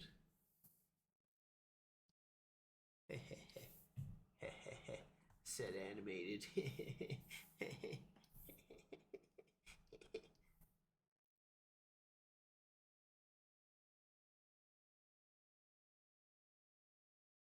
All right. Well,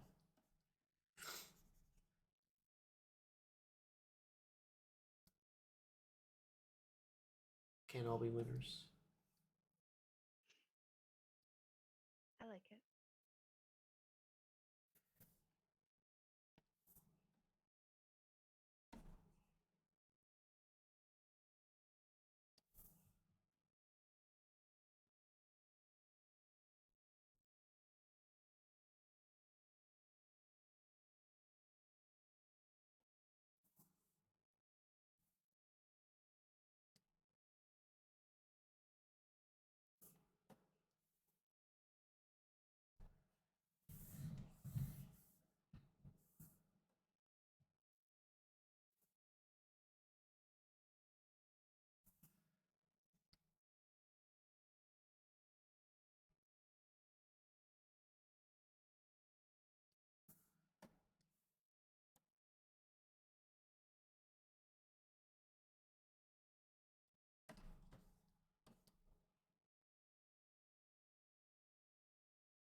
Okay.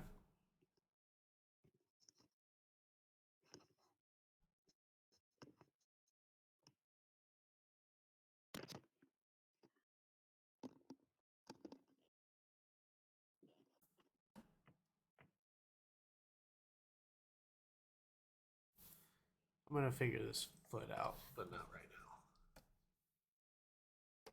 Because I want him to kind of like swing his hip back so he can like get on the back of his foot, kind of tippy toe back on.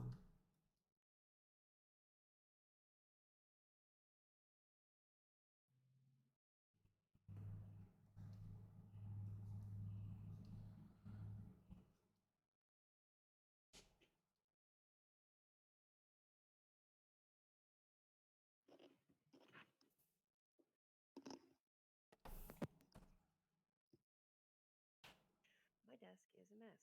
Yeah. I can't live like this anymore. I need to clean it this weekend. Okay. It's the weekend. It is the weekend. Hey, I'm done with work. Yeah, you are. Okay, what the Yeah. fuck is this popping up on my goddamn screen?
Grinch's face is really cute.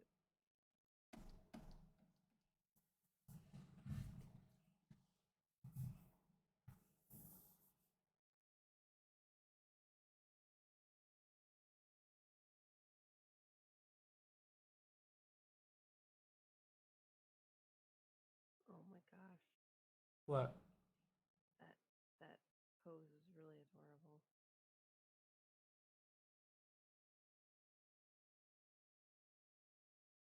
Like how his head gets kind of like bulbous.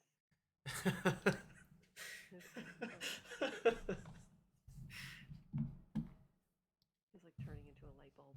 He's kind of just scrunching up, yeah. Yeah, cute. All right, let's see. Peanuts are just cats. I won't agree or disagree with that statement.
So stuffed up.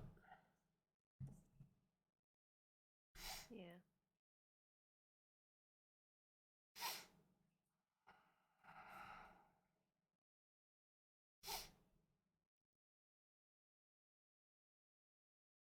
I think I actually need him to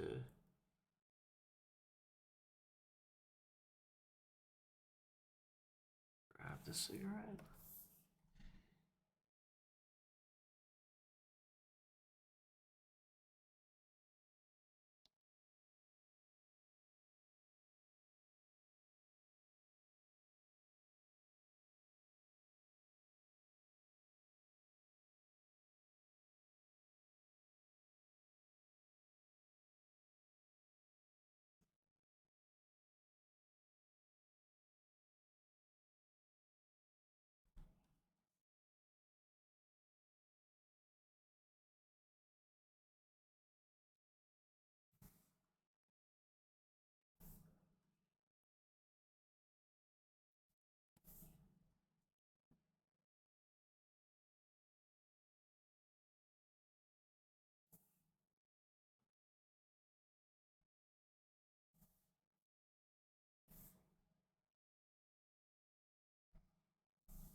This is actually like super fun to do. Yeah. Yeah, I like this a lot. Good.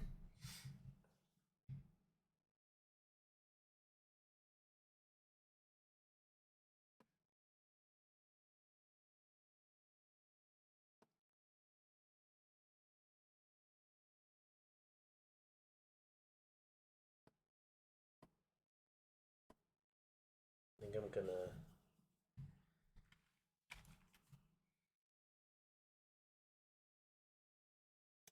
gonna do a cool combo here.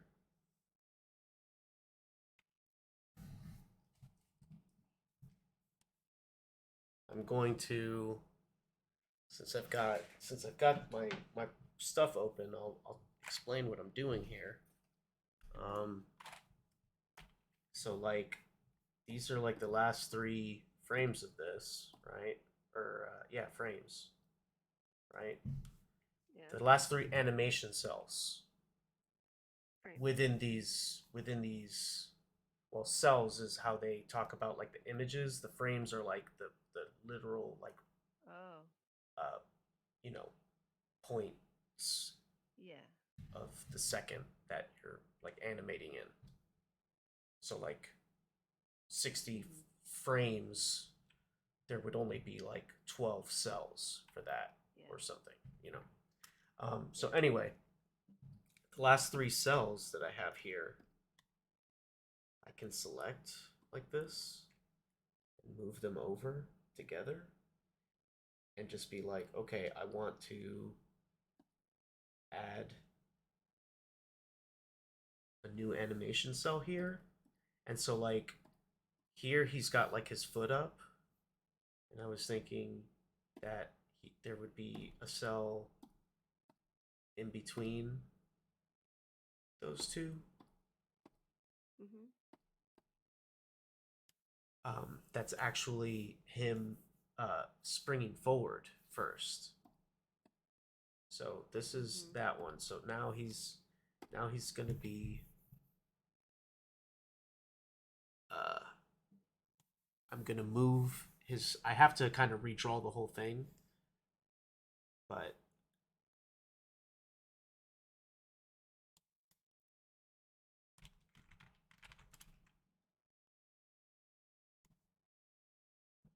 this might not work. But I'm trying things out. So I have to draw him kind of higher.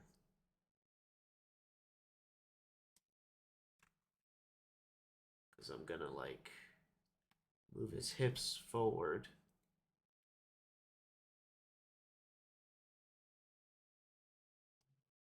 Just slightly.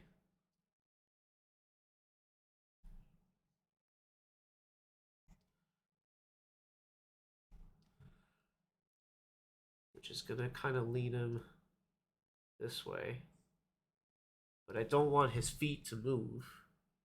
So the front of his feet are here. So I know that his back feet, back of his feet have to be here. So I'm like making sure that he stays there, but that I raise his foot so that he looks like he's going up a little bit.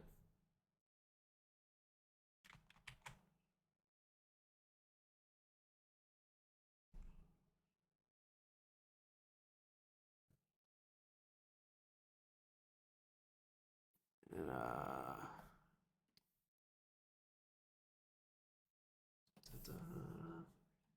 and I can be like testing this as I go, so I can like go to the next frame or the frames before. Um,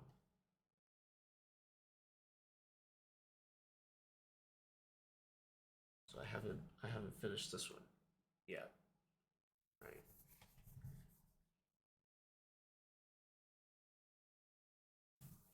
The frame before is that one.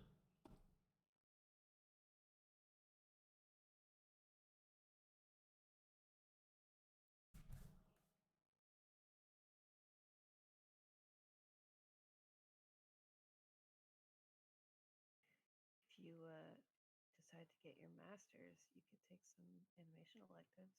Yeah, I might do that.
guess I could put some jams on, right?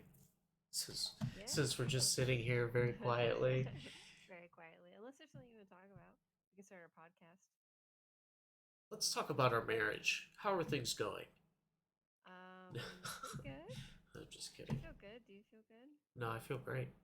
Okay, good. I feel amazing. I was just messing Oh, around. oh, you don't want to. I don't want to talk about us. I want to talk about comics. I want to talk about comics. I would like to go to the comic book shop actually. Um, look around a little bit.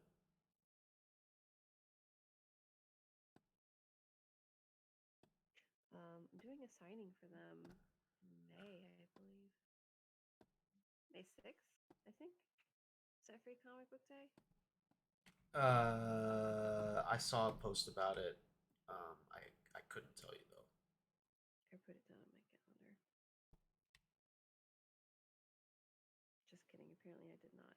I put it in my work calendar. That's why. There you go. Ugh, so many calendars. Yep, it's May 6th.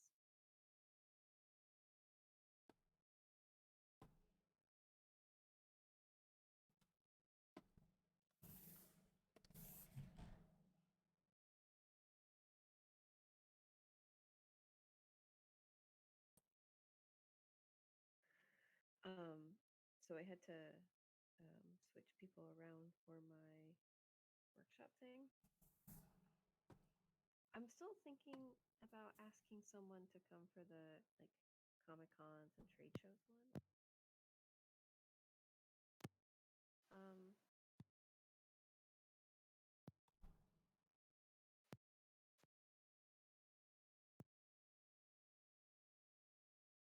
Are you okay? did you hear me? Yeah, I hear you. But your it sounds like your stuff is going in and out. Oh, I don't know about that. Can Ooh. you hear me now? Okay. Yeah. Yeah. So what I was saying is, I have guests lined up for the first two workshops.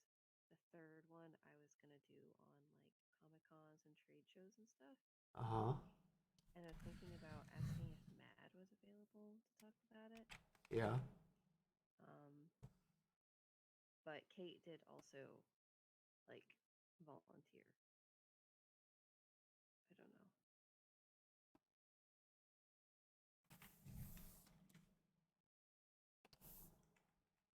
Hello. I don't know either what to do about Well, that. yeah. Well, Mad has like traveled like significantly, like to Emerald and like here and everywhere. Um, and like their table setup is pretty legit. Yeah. Like it's on point.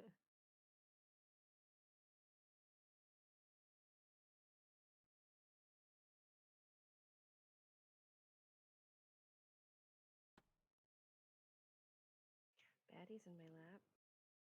Oh yeah. Yeah, she's being real sweet.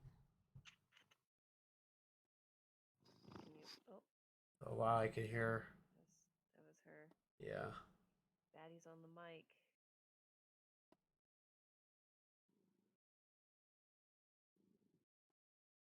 She's coming back around. Yeah. We took her to the vet the other day, and she has not taken too kindly to us.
What's going on? What's everybody getting into? There's a few movies I want to go see. The Barbie movie. Yeah, sure. I'm just pretending to be upset about that. I do kind of want to watch it. I think it'd be fun. Yeah. Yeah. But no, I also want to watch that weird non-Joker Joker movie with the Joker in it.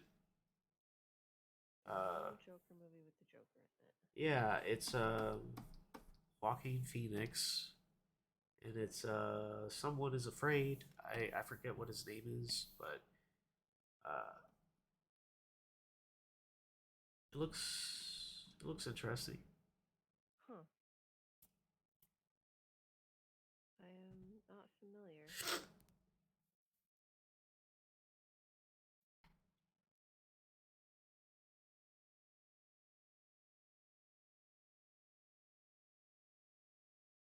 Okay, so I've got to kind of like make the motion a bit.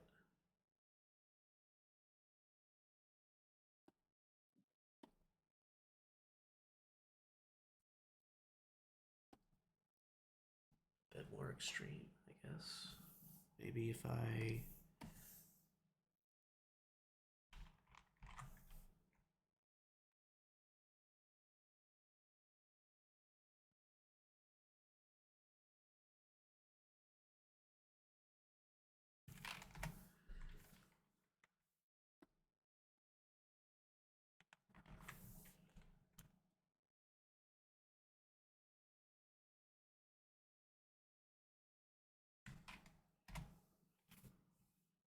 does that.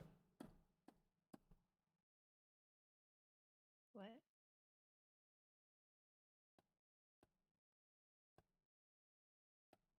Maybe this one's a bit much.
It's kind of funny. They ended up touching butts here. Oh, I love it. Happy little accidents. Yeah.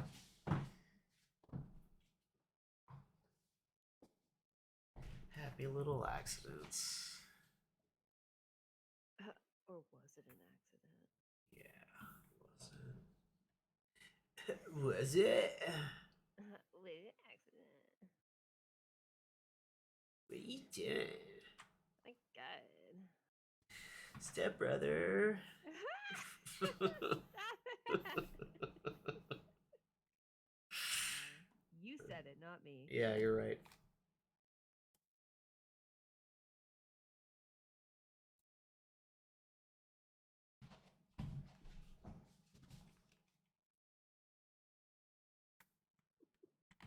I love that. Brother, I don't know how to make pasta. I don't know how to boil the water. That's me when I don't want to make dinner. Yeah, I know. You make it. Yeah, I know. Yeah, you don't.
Okay, so I'm going to stay tippy toed longer.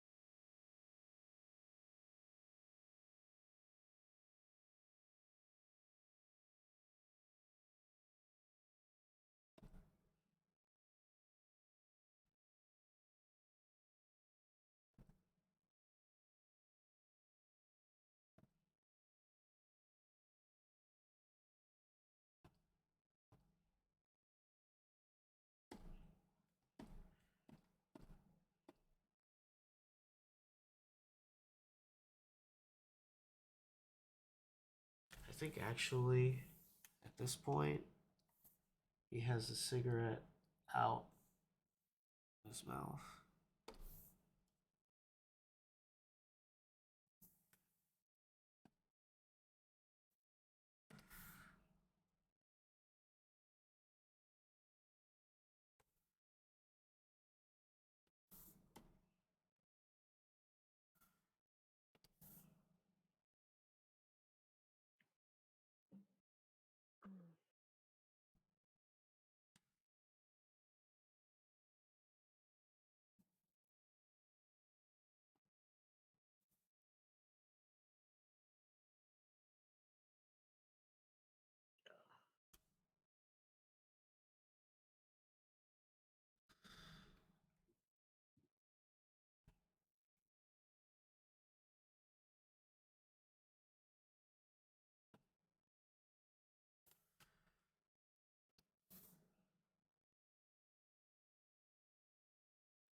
I need to get better at art. So do I.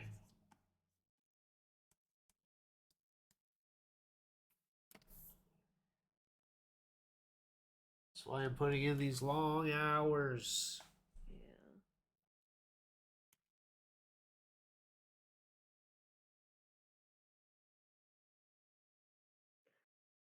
I need to put in long hours too.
I'm gonna get rid of all the smoke effects because I'm actually gonna animate that like on a separate layer.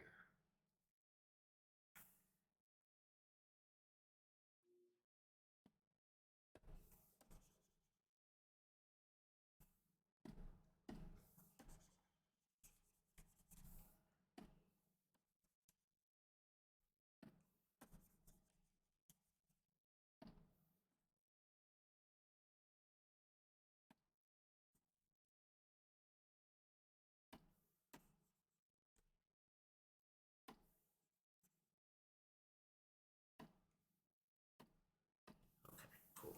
We're good. Let's see. Wait, let's pause real quick. Spread these out a little bit more.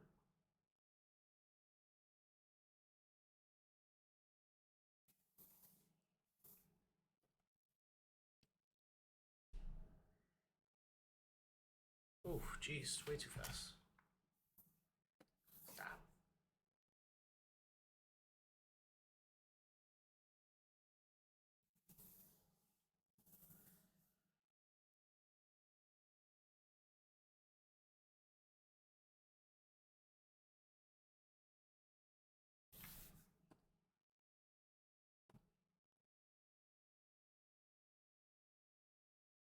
Are you ready to play some Metal Gear tonight, baby? Mm-hmm.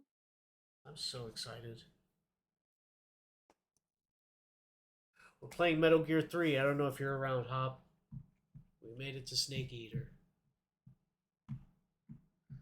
Bum, ba-dum, ba-dum. Dun, dun, dun, dun, dun, dun, dun.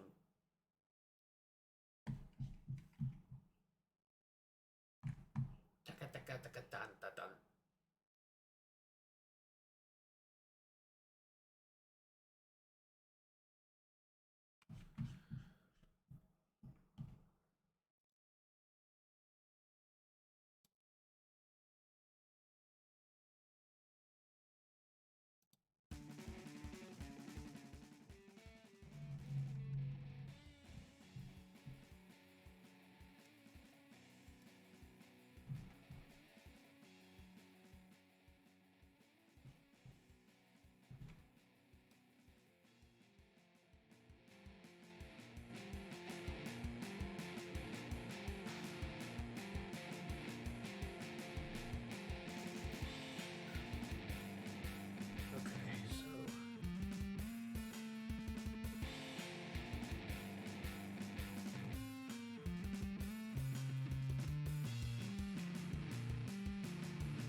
think I may put my comics on Gumroad and not on my Hold on. Hold on 1 second, because I can't hear you. Oh, sorry. I started some music over here, so... Oh, I'm sorry. No, it's okay. I'll just lower... I'll just have to open the volume mixer.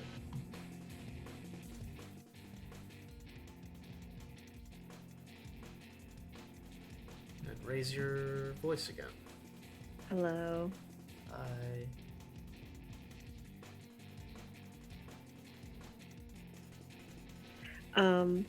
I think I might put my comic on Gumroad Oh, nice. instead of like on my professional website, Okay. and then just kind of focus on building a wholly separate identity. I know I was kind of talking about doing that before, but I think I'm like even gonna move the Patreon to like a side account. Oh, wow. Yeah, I'm still not entirely sure what to do with myself, but I don't know. That sounds a little extreme. yeah, I just like because of the position that I'm trying to get, I feel like I'm at risk.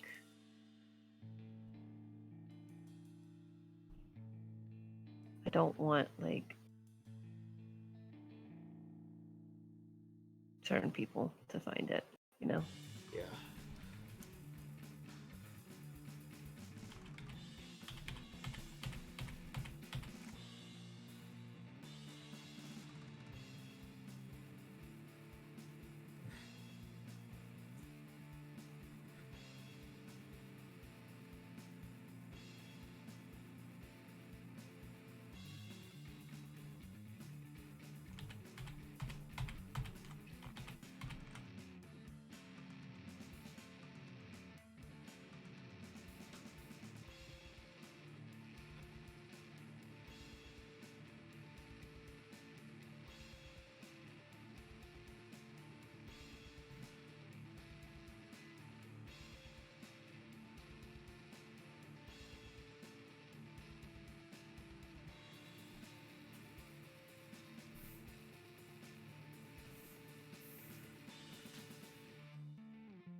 Bacon to quit at 7. Yeah, yeah. I think Yeah. that's. I think I've had a really productive day today, so I'm good to call it. So. Yeah.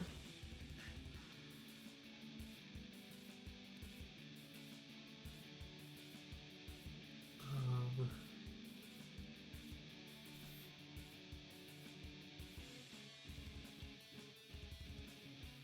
okay, layer two.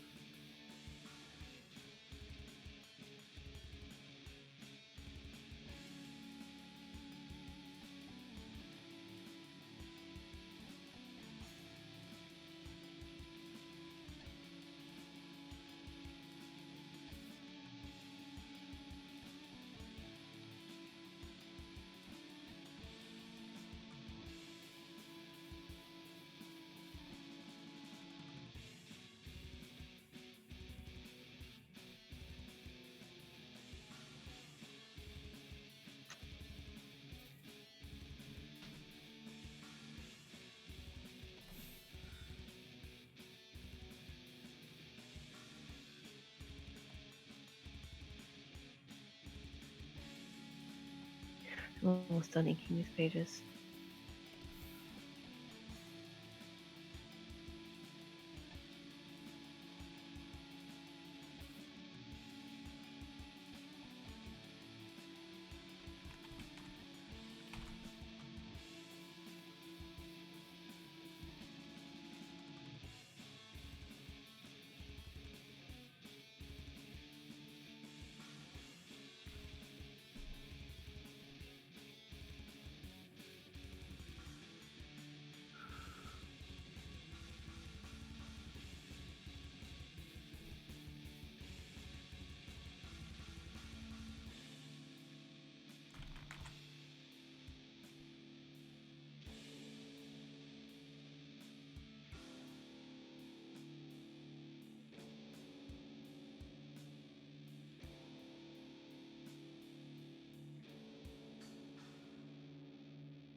Okay, I keep doing the wrong thing.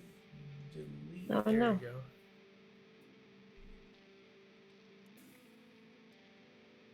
You talking to me? Yeah, what happened? Oh, nothing. No, I just kept hitting delete frame when I needed to delete like the cell itself. Uh,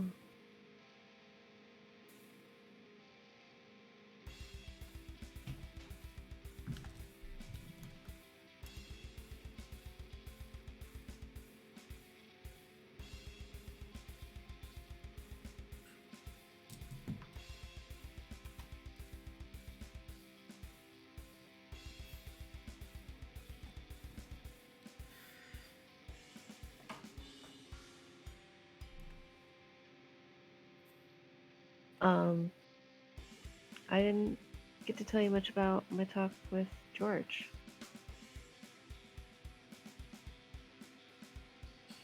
How's this? And then tell me about it. Yeah.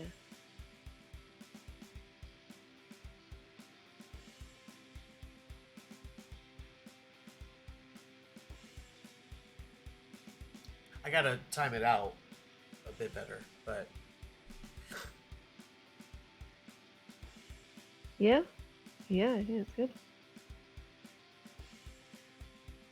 I think that, so you said you're gonna time it out, but the cigarette isn't like in his mouth long enough, I feel, for him to take a big breath and sigh like that. yeah, that's what I mean. I need to space the frames out. Yeah.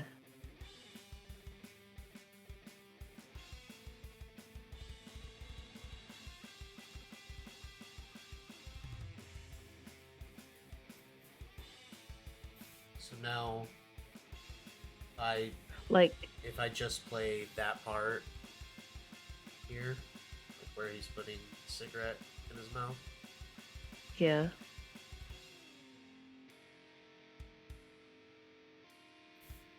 longer, still.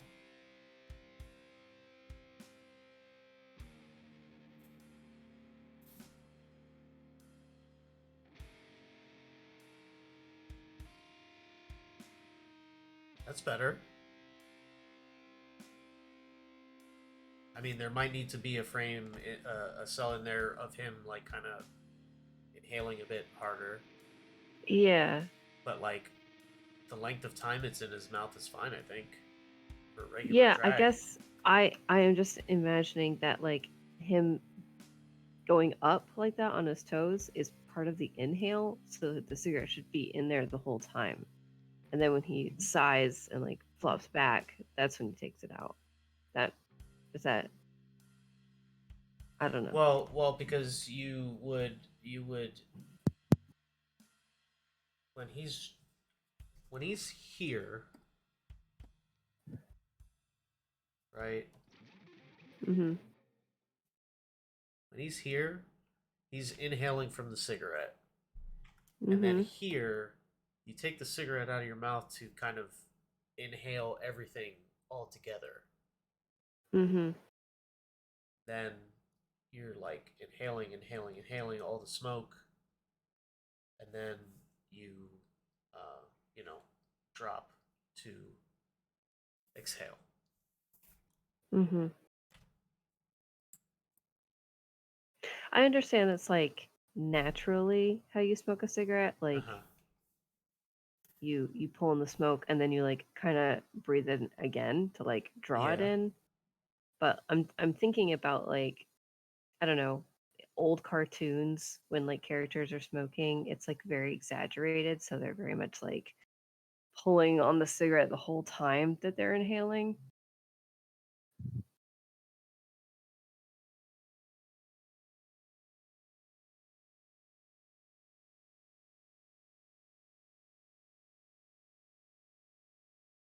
Okay.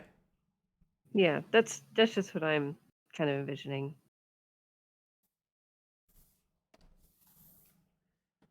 Would you like to animate a few hundred cells for me? um Uh huh. Uh huh. Uh huh. You're the one who wanted to make the animation. Yeah, you're right. I'm just But offering my feedback. yeah, I don't. I think I'm gonna keep that aspect as is. I don't Yeah. really want it. They're cartoony enough. I don't need to like Okay. exaggerate that. I don't think. I mean, it's gonna be Okay. exaggerated. This is still setting up keyframes, I guess. But Yeah. I smoked for 14 years. Okay, I'm sorry. I'm sorry. I'm not an expert smoker. I Yeah, don't know. yeah, exactly. You didn't kill yourself for 14 years to tell me how this looks. Okay. I'm just kidding. Just messing.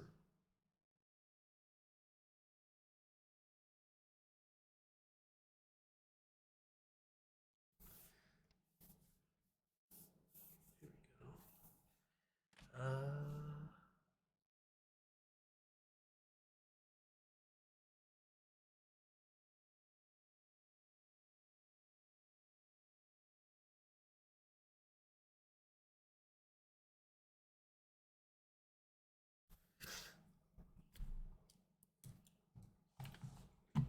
I've got I've got too many Johns here. I've got a.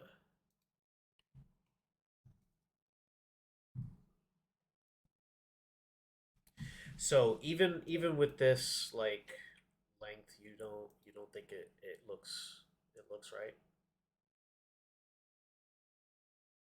Um. Like that section of it. I mean, I guess I have to time out the rest before I really have any idea what's going on.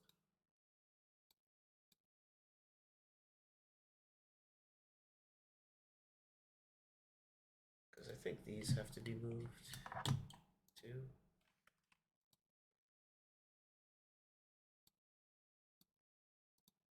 They're way too on top of each other.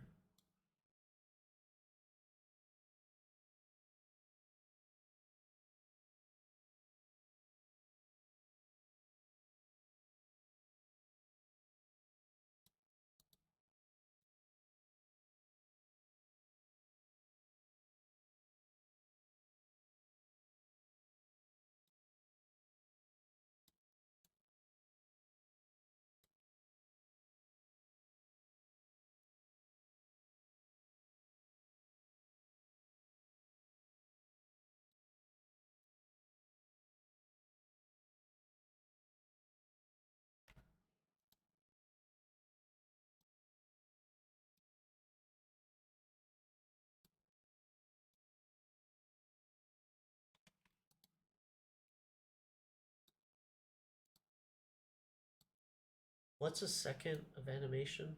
Is it 12 frames? Um. Or do you set that up yourself? Yes. You said it yourself.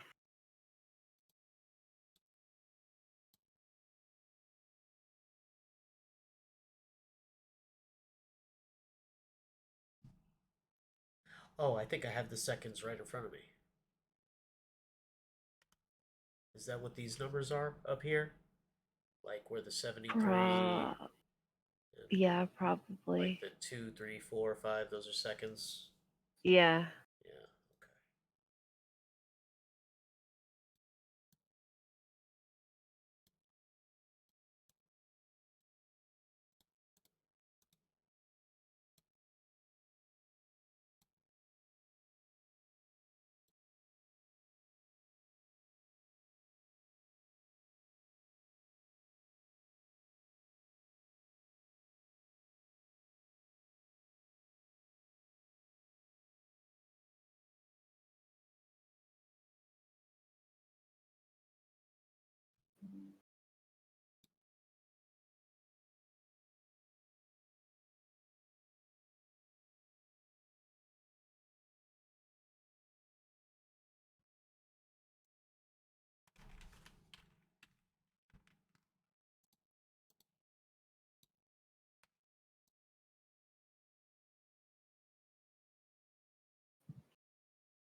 What about that?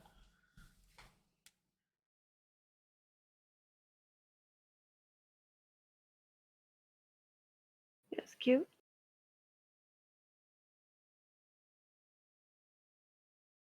Yeah, I think it's better.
I'm not even drawing on fucking the right layer. What the fuck?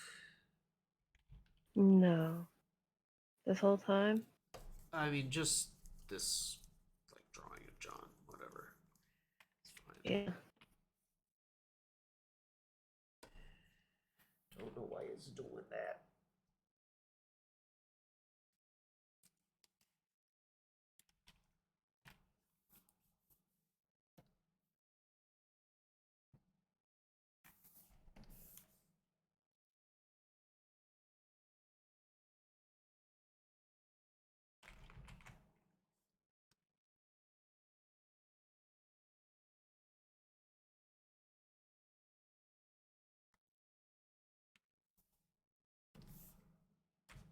Alright, I did it.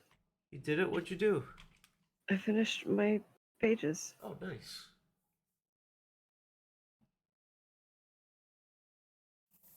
So now I've got 3 pages to color, and then I will have 21 pages done. Jeez. And then I will Fucking, have fucking beast. and then I have 1, 2, 3.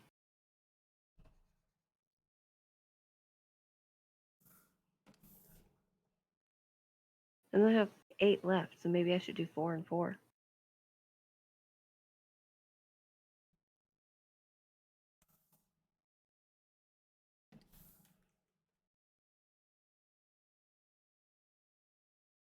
Oh my gosh. What? Still so much to do. Yeah. I don't know why I'm wasting my time with this.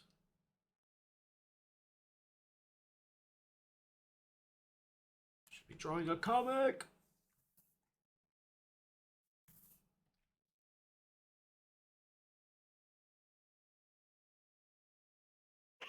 Hmm.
Whoa. What happened here? 47%.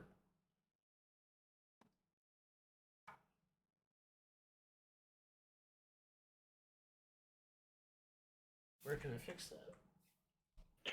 Hey, it's 7 o'clock. Yeah. But where can I fix this? Layer property? Why is it 47% opacity? Hmm.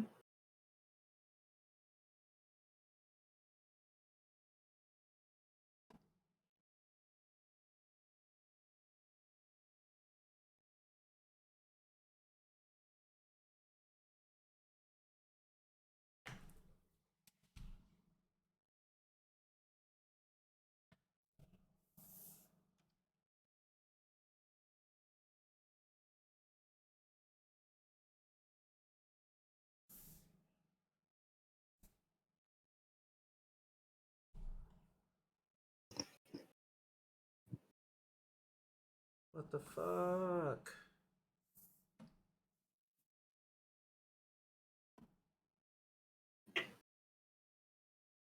Oh man, I don't even care. I don't even care. I don't even care. I'm gonna hop off so I can start making dinner. All right. I guess I'm gonna call it a day. Yeah, it's time. I'll see you on the other side. Yeah. Love you. Thanks for hanging out on Drawing Things Out with Victor Alpe.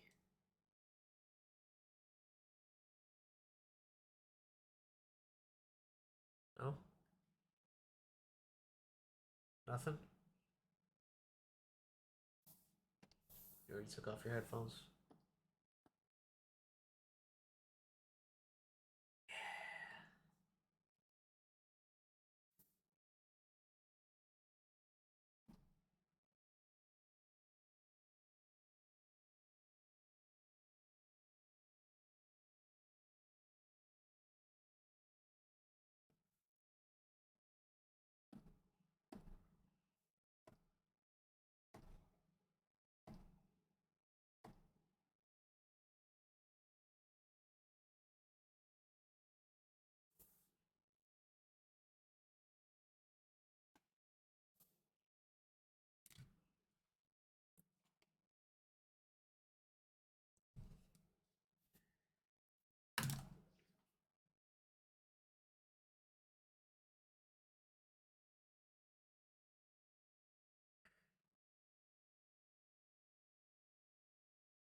Well, guys, I don't know.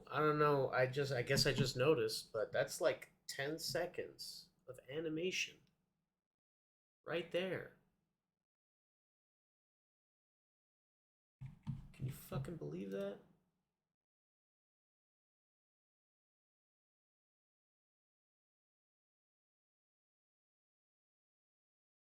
Can you believe that? I can't believe it. I think that's sick as fuck.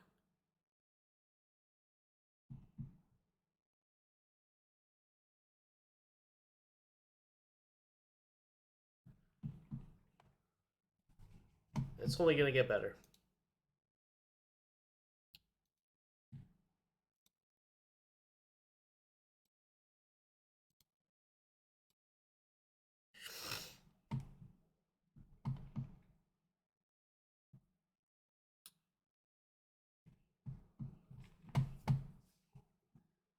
Like to thank everyone who came out to the stream today. It was very, very good stream today. Got the big BARDA piece all ready to go for for some watercolor. That's going to be exciting. Get started on that tomorrow. And yeah, animating this some more maybe.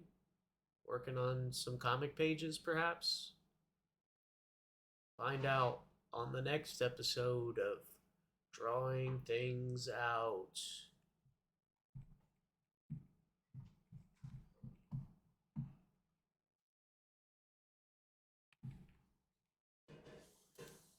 All right, bye everyone.